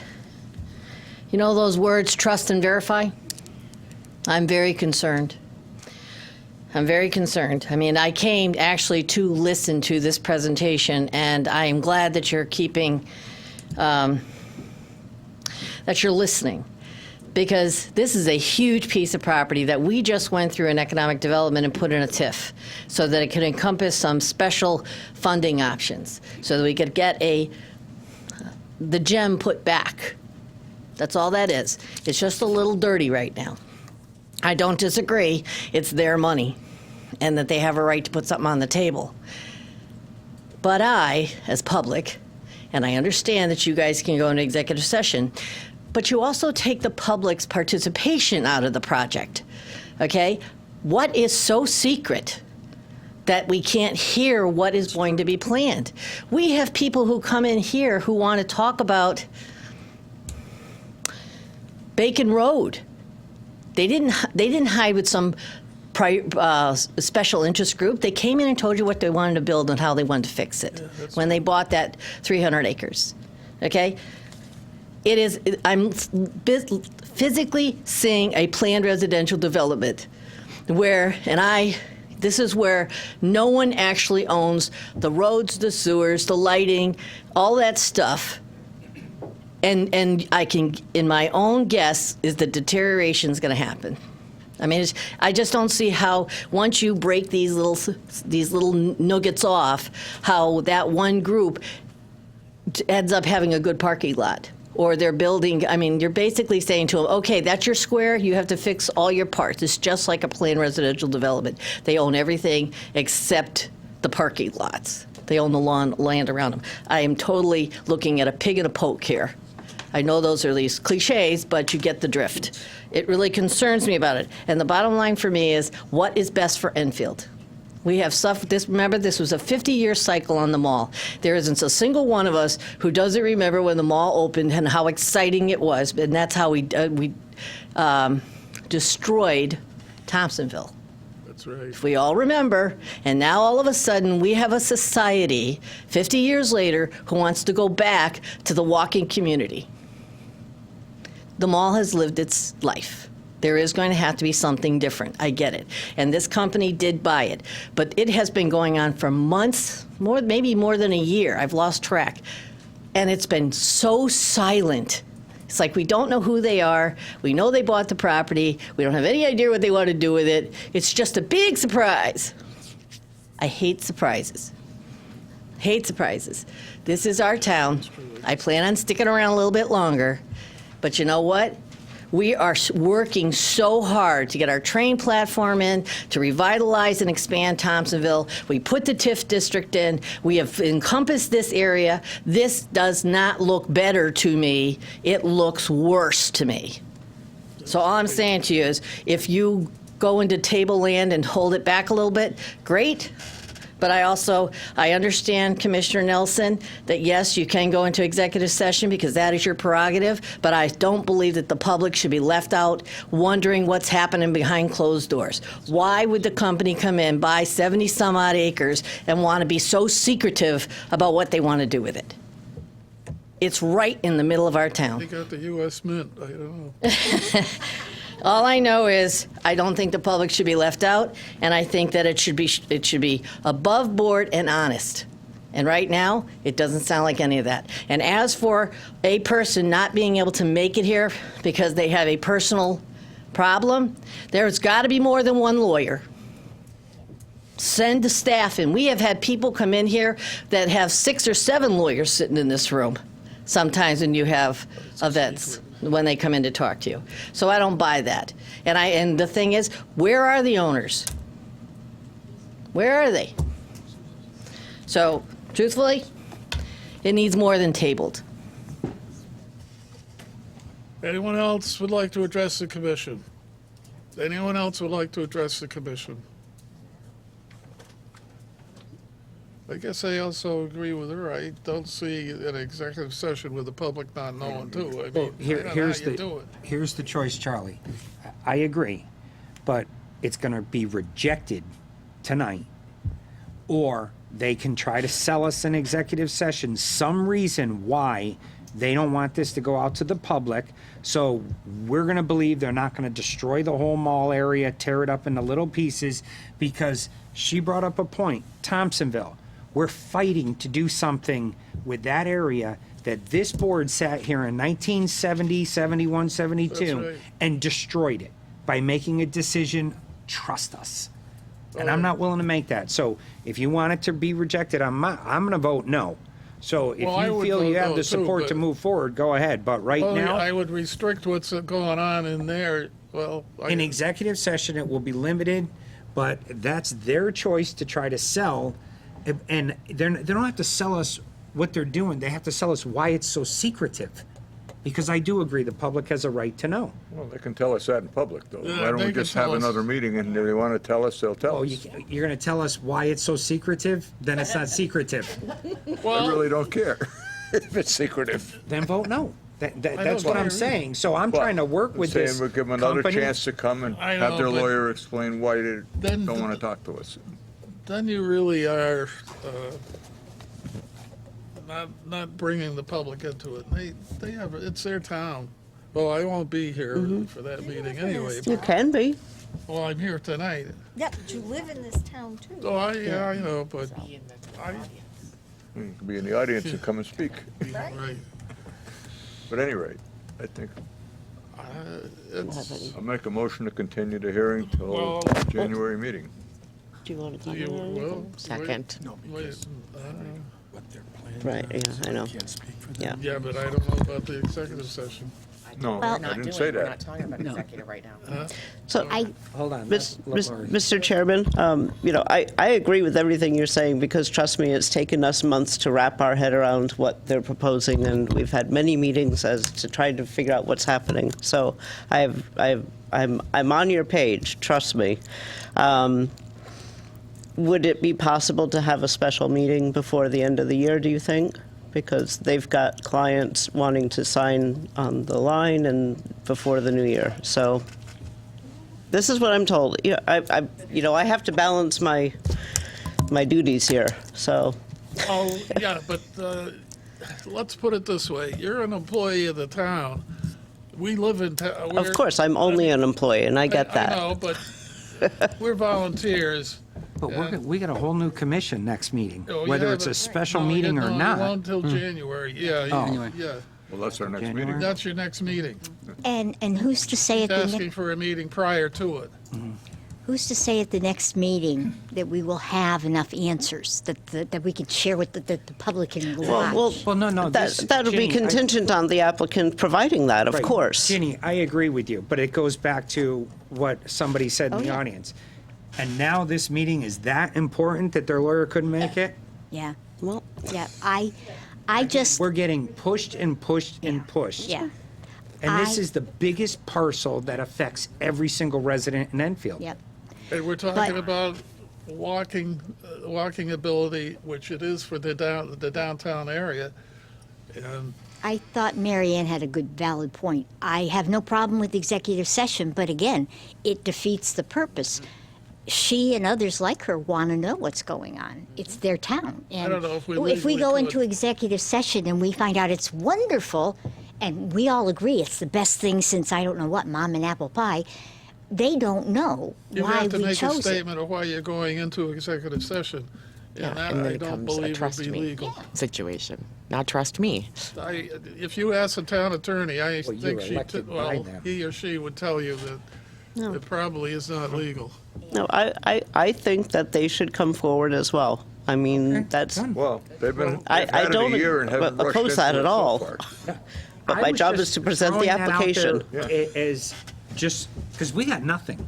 Well, And, if you and I want want to work with one of the biggest business partners the town has without just voting them down. If we say you come forward, you put your cards on the table, if they choose not to, well, then that's it's their on them. decision. Okay, well, then that's the way to go. That's fine. No executive session and stay with the Regular meeting? public meeting. Whoever here will be Not until chairman next January. time, I will go with that. You're staying until the end of the year. We voted on it before you got here. Sorry. Oh, I am staying till December, they're gonna table it. whatever. So if we have a special meeting, you'll be here. So a special meeting, yeah. Right. Okay, yeah, all right. Well, I'd it'd like be to a keep public us meeting. all together. Okay. It has to be at least 2 weeks from now because we have to. You would have to have a date because you've got, 26. how many days, 10? Next one would be the Yeah, 26th legal if we had it. notices that have to go out. We'll schedule for the next regular meeting if that's what your decision That's 26th. January. No, the December 26th. 26th is the next. Day after Christmas? Yes, we canceled that meeting. That meeting's Well, we can gone. uncancel it. Yeah, that meeting's gone. We could reschedule it if you so desire, but that would be a special meeting. I don't know But, how vital it is. I mean, you canceled it, you have a right to keep it I don't know if canceled. these people want to give up wherever they're going for, We'll take a Of vote course. on it. I mean, if people have It's your plans, they have decision. plans. I don't expect, Well, I'm gonna not, be here, I'm going to but be around, so it doesn't matter to me. January on here. I'm going to be away. Here we go. Charlie's going to be away. yeah, so. Rich, you going to be around? You know, I'm going to be around, but I think that, you know, That's well, pushing it. yeah, I think we're pushing it in terms of, I think that January they've, I just look at the plans in terms of, I'm not sure why we didn't get the entire layout like he has it there, where we actually had something to work with, and like you said, I looked at this little plot plan that he had, and it was very confusing, and it didn't have all the information, and basically, they need to provide the information to us so we can make educated decisions, and I feel like, let's confuse them as much as possible, because in the confusion they just might approve something that they don't understand what they're doing. So I think that I would just have it at our next meeting, and we're going to have a new set of commissioners, and hopefully we'll be responsible. So Their motion on the table is to continue to January, the meeting. The first meeting in January. The first meeting I in second it. January.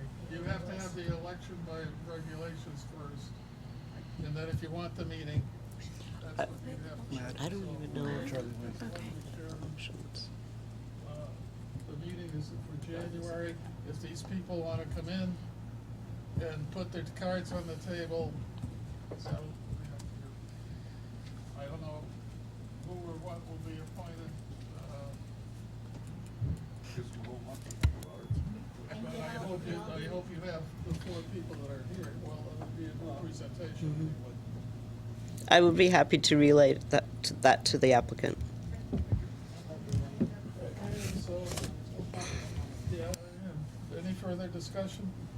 Anyone else in the public who want to speak in favor or against this application before I close, we take the vote? Anyone else in the public who'd like to speak in favor or against this application? Last call, speak in favor or against this application for tonight. Okay, the motion is to continue this until January 6th at 7 o'clock, or no, it'll be after the, January 9th? We continue this meeting till January 9th, and having the applicant come in to put all the cards on the table, what's going on. Are you ready to vote? All in favor?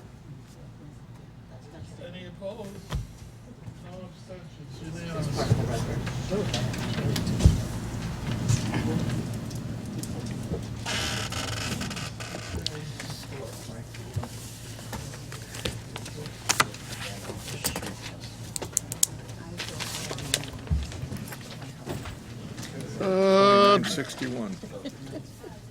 Where are we? 2962, One Peerless Way. 2961. Oh, thank you. The Enfield Planning and Zoning Commission will hold a public hearing at their regular meeting on Thursday, December 12, 2019 at 7 p.m. in the Town Hall Council Chambers, 820 Enfield Street, Enfield, Connecticut, concerning the following application. Public hearing 2961, 10 Hazard Avenue, a.k.a. 50 Hazard Avenue. Special permit application for a new 3,230 square foot Chase Bank building located in Brookside Plaza along Hazard Avenue and Freshwater Boulevard. Equity One Northeast Portfolio LLC, care of Joanna Rotundi, owner, Regency Centers, care of Joanna Rotundo, applicant, map 56, lot 22, business regional zone. Charles Duran. Here. Charles Ladd. Here. Nick Lefakis. Here. Mary Scott. She just stepped out for a minute. Virginia Higley. Here. Ken Nelson. Linda DeGray. Here. John Petronella. Here. And Richard Suzak is here. Okay. Well, you can give your name and address right now. Is your microphone on? Sorry. Hello? All right. Oh, better. Sorry about that. My name is Nathan Kirshner. I'm a senior project manager with Langen Engineering and Environmental Services at a 555 Long Wharf Drive, New Haven, Connecticut. Here on behalf of Regency Centers for the special use permit. I can dive right into the presentation, or I can pause for people to return. It's entirely up to the commission. Yeah, Sure. go ahead. It's, Seat an alternate. Yeah, let's. She's I'm right not- here. Here she is. fair enough. She's right here. Go ahead. Applicant's waiting for you. Yeah. So, on behalf of Regency Centers, we're presenting a special permit application for a financial institution with the drive-up ATM. I have a pretty thorough presentation. I'll go as quickly or slowly as the commission desires. Really for just kind of high level. Can you guys see what I'm pointing at as I speak? Okay, just to make sure. It won't come. Use the cursor on the computer so they could. Well, they're talking about with a microphone. Can you hear me now? Yes. All right. Just to orient everybody with the property, it is known as Brookside Plaza. It's 10, also known as 50 Hazard Drive. Just from an orientation perspective, north is up as you're looking at the image in front of you. Hazard Drive is along the frontage of the property. Freshwater Boulevard is along the east side. Rosario T. Vela Avenue is along to the south. And then Phoenix Avenue is on the western side of the property. If everybody's not 100% familiar with the property, it's the ShopRite. There's a main anchor building there. It consists of ShopRite, Pier 1, Bed Bath & Beyond, TJ Maxx, and Staples, just so everybody kind of knows where we are. There's also currently 6 out parcels, starting from the left where the cursor is. It's a D'Angelo's, there's a Verizon, Taco Bell, McDonald's, Dunkin', and a Men's Warehouse. The applicant is proposing a 7th out parcel to the property. Located in the what would be the northeast corner of the property, the corner of Hazard and Freshwater Boulevard, directly adjacent to the Men's Warehouse. This is really just a zoom in of that area. The blow up of the area shows really kind of how everything looks, and then superimposed on that is what we're proposing. We're proposing approximately a 3,200 square foot Chase Bank branch. Again, it's a special permit because it is a financial institute. It does have a drive-up ATM on it. I'm actually very pleased to say I got the rare opportunity to say there's plenty of parking on the plaza. Usually when we do these out parcels, there's a whole parking study needed. There's a whole lot of discussion on parking. The plaza is very, very well parked. Currently, there's 1,390 spaces on site. If the pad is approved, there would be 1,358 parking spaces on site. Based on the town regulations for gross leasable area, there's only 893 spaces required. So we're well overparked. We're reducing the parking by 32 spaces, while only a slight increase to demand on parking. This is just a zoom in of the area. Another nice opportunity we have here is we're creating we're fixing some of the traffic circulation in front of the men's warehouse. If I go back here, you can see it's a little unique. You have a main drive aisle with no parking, a couple awkward pedestrian access crosswalks to the men's warehouse through the parking field. And then as we move forward, we're going to the more traditional handicap spaces immediately up against the men's warehouse, creating a landscaped island between the men's warehouse and what would be the Chase Bank if approved.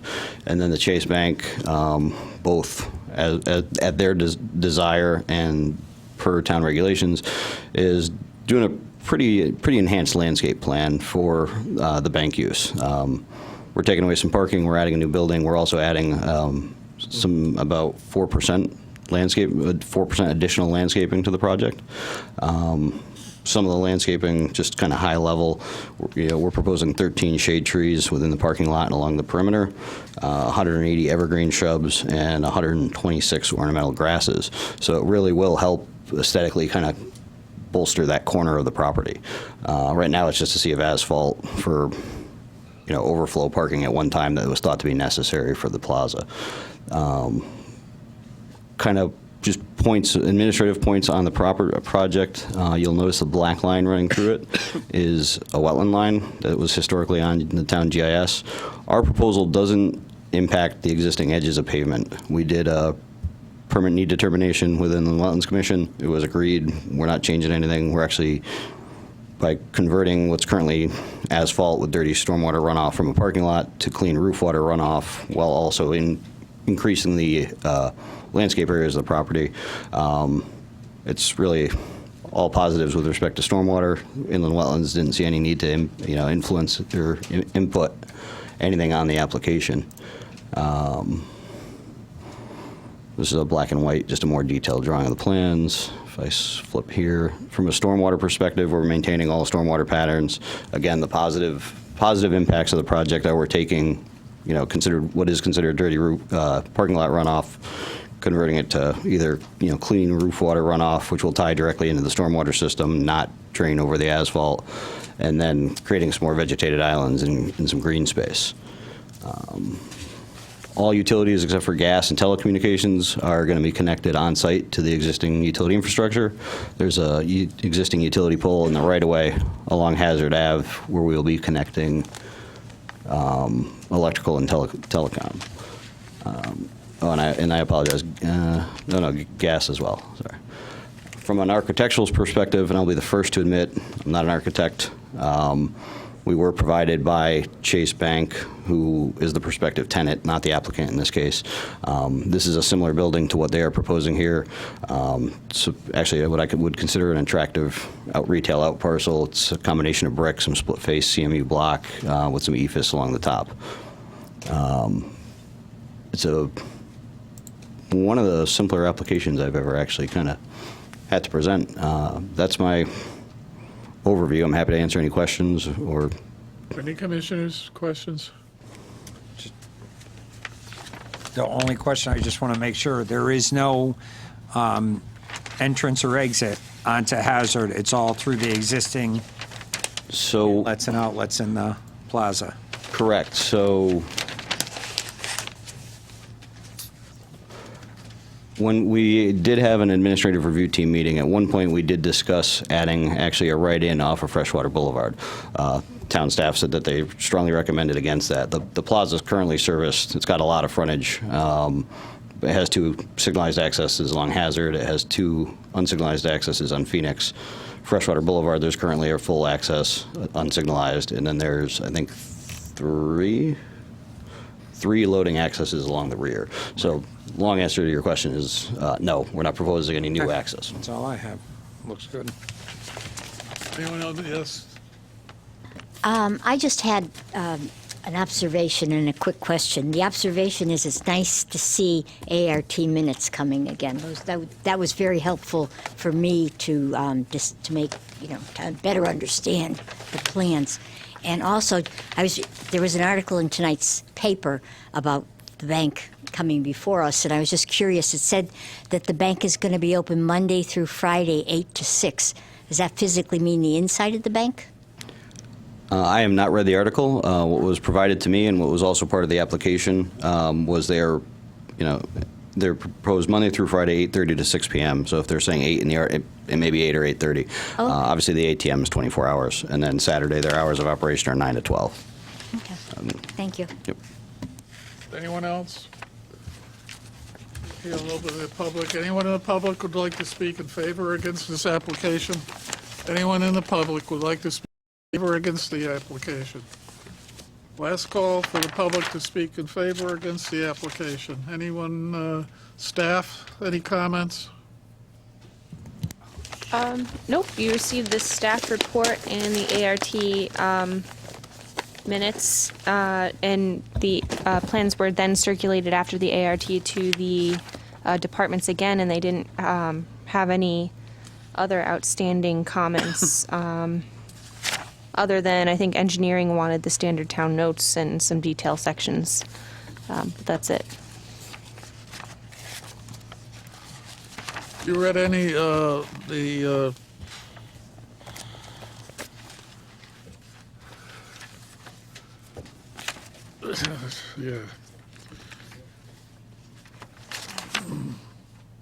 Any of the conditions that have been asked?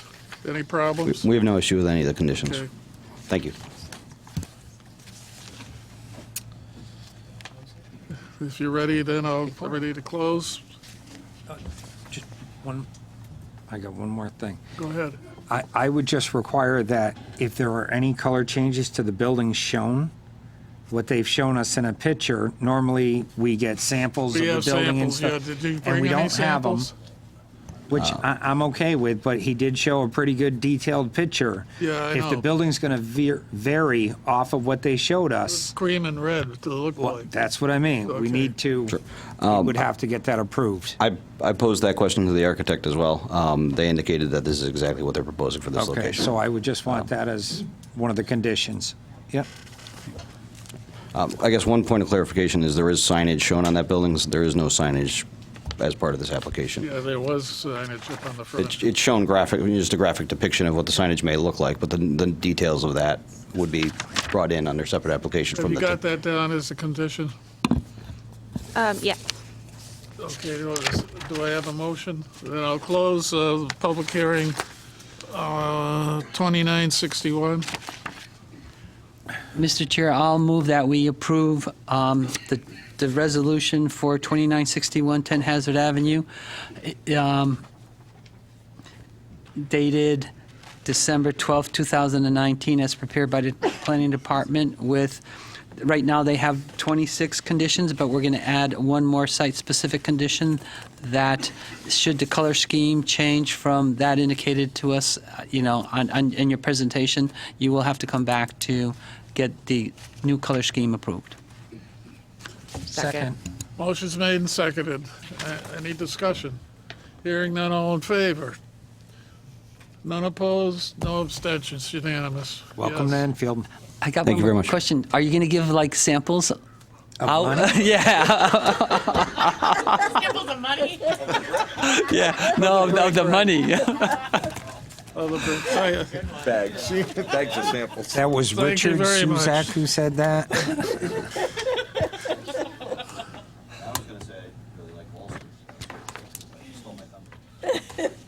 Oh, boy. Okay.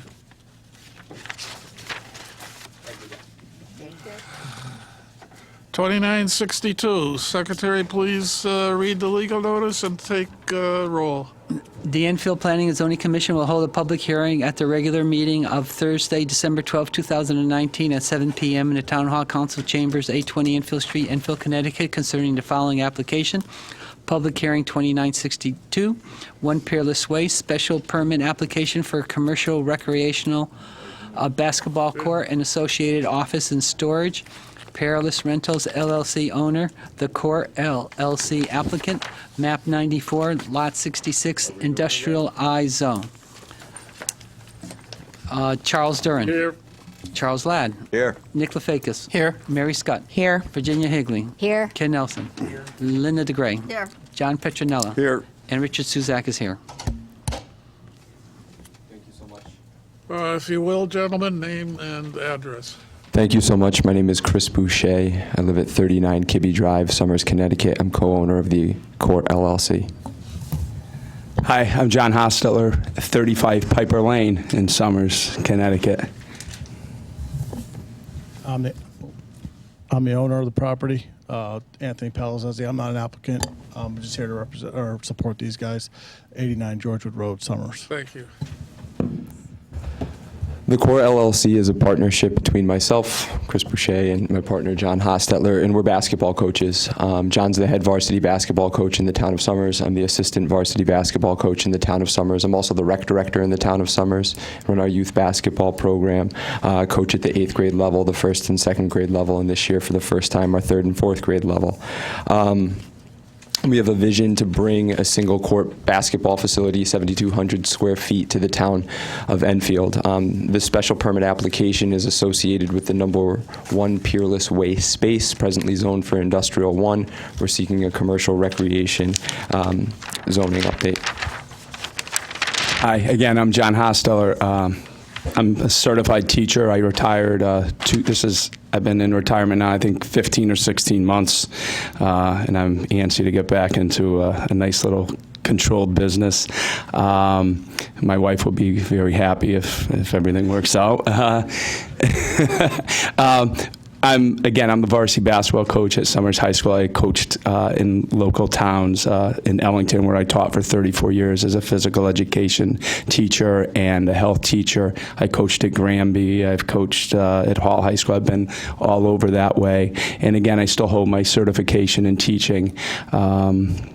And I just love kids, and I love the thought of having our own little business where, we could go out and make a difference in kids' lives.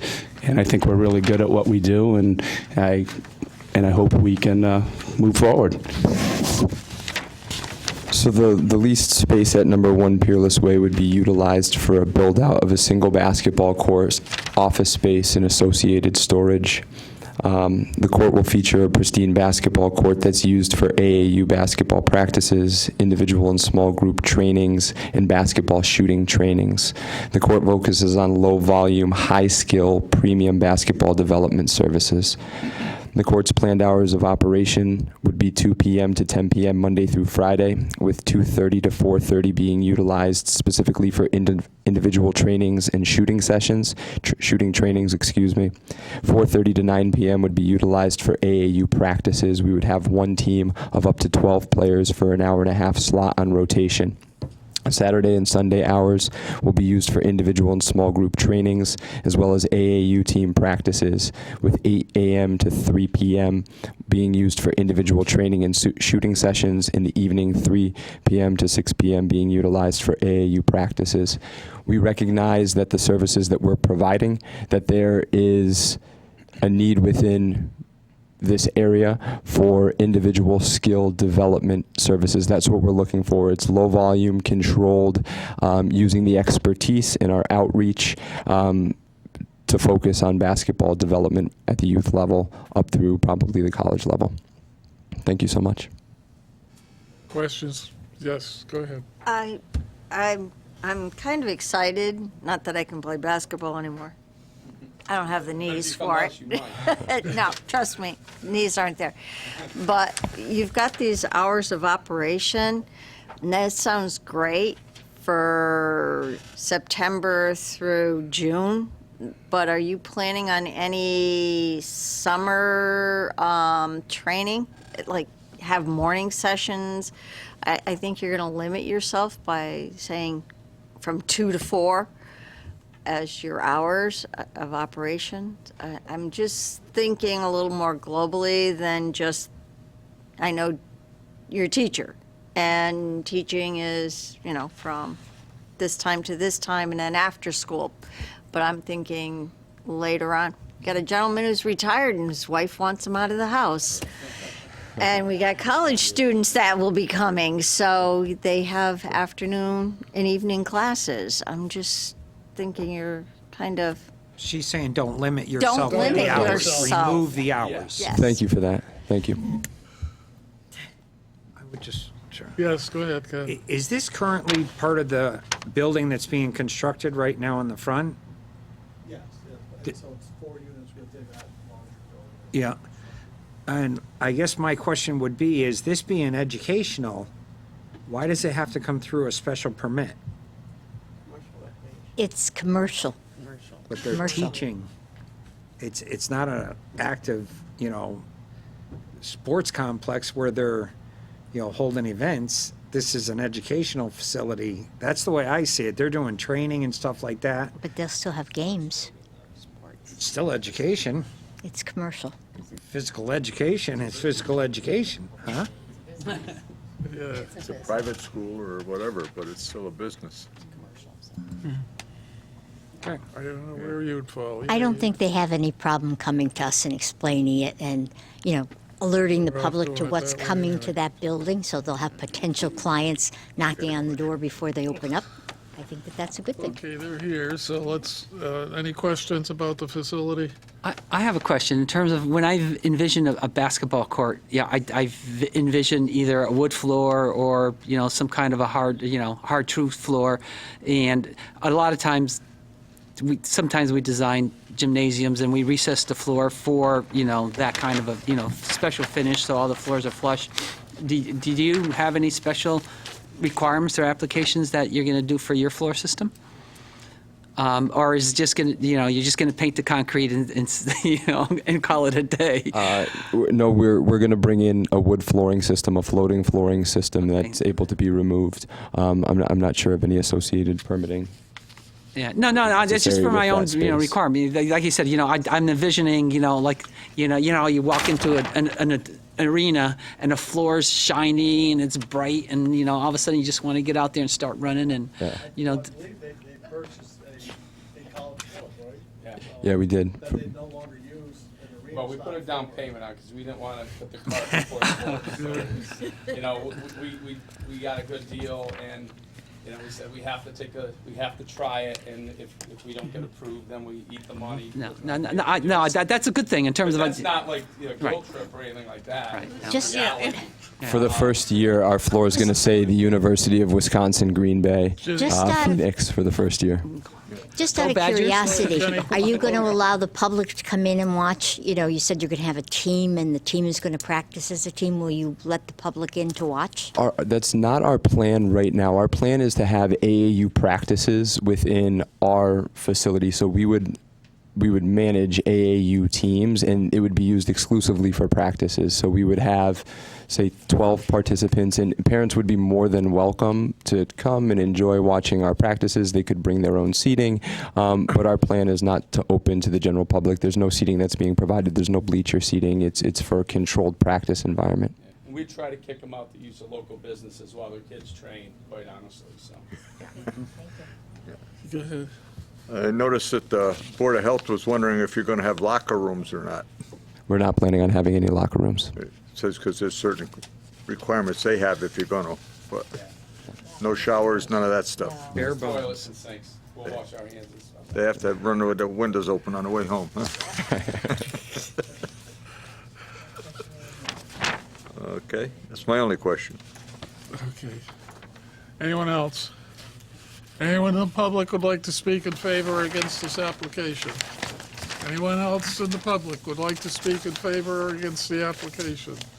Last call, speak in favor or against the application. Staff have any comments? Okay, then I'll close public hearing 2962. Chair will entertain a motion if you Mr. have Chair, one. I'll make a motion that we approve public hearing 2962, dated, according to the draft resolution provided by the Planning Department, dated December 12th, 2019, with the 19 general conditions and no site-specific conditions. Second. Motion's made and seconded. Any discussion? Sounds like a good idea to me. I tell that really, and other comments have been, it sounds like a great idea to me. And the basketball players, male and female, will greatly, I hope, benefit from that type of training. All in favor? Any opposed? It's unanimous. Welcome. For your We hope to- summers, people, welcome to Enfield. Yeah. And come to some of our games this year. You have to hope let to- us know when they are. We hope to see you in a year coming back for the space next door because you're expanding. So, good luck, guys. Thank you. Yes, thank you. Okay. Okay, we did Director of Planning report. No, adoption of, Gotta adopt our minutes. I'm sorry? you got to adopt the minutes. Or, They're in here somewhere. Oh, adoption of the Planning and Zoning Commission meeting dates. yes. So, You have the same problem, ladies and gentlemen, around Christmas time.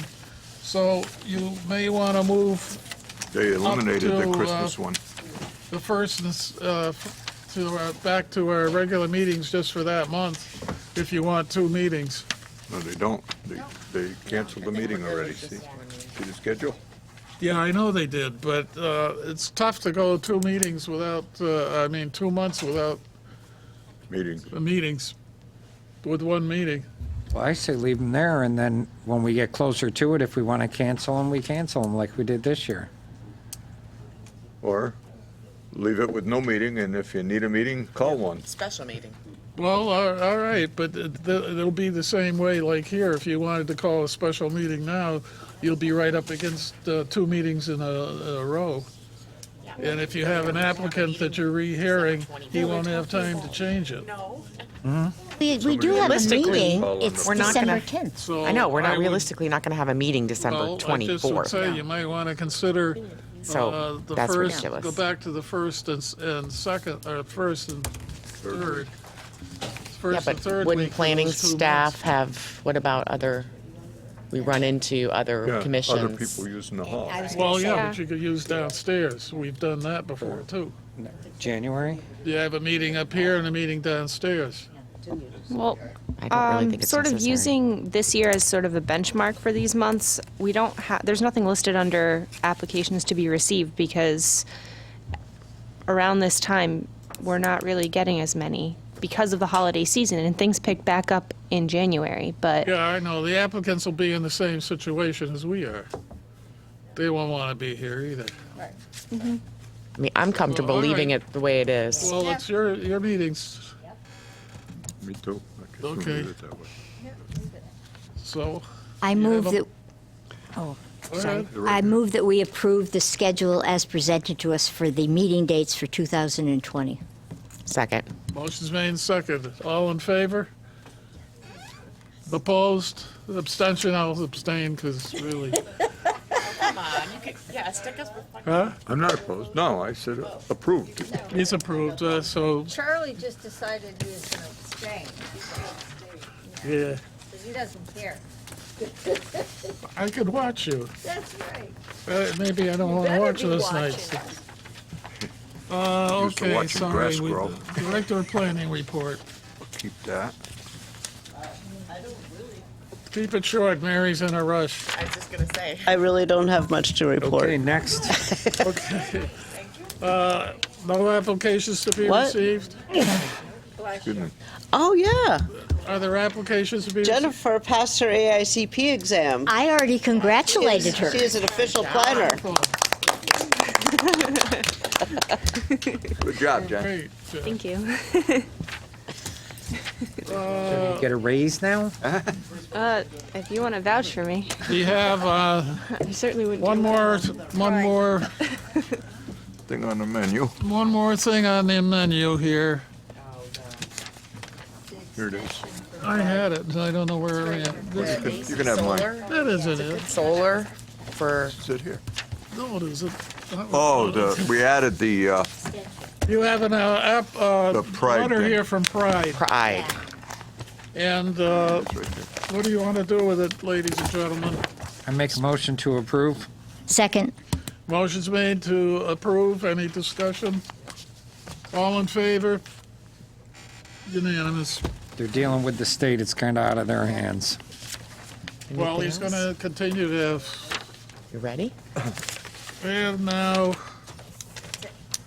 Motion to adjourn? anything else for us? A motion to adjourn. Okay. Motion's made to adjourn. Second. Motion's made and seconded to adjourn. All in favor? Yeah. Thank you very much. It's been enjoyable serving with Smack all that of you. I hammer mean, one it's last great. time. One last time. Hit it hard. Come on, Charlie. Hit it like you mean it. Please. No, this was You gonna- got to bang for the last time. Wait, You get to turn the keep- speakers off. The, No rude comment. I tell him to put it in his pocket. What's that? It's got his name on it, don't it? Yeah. You, not me. So you can take this home.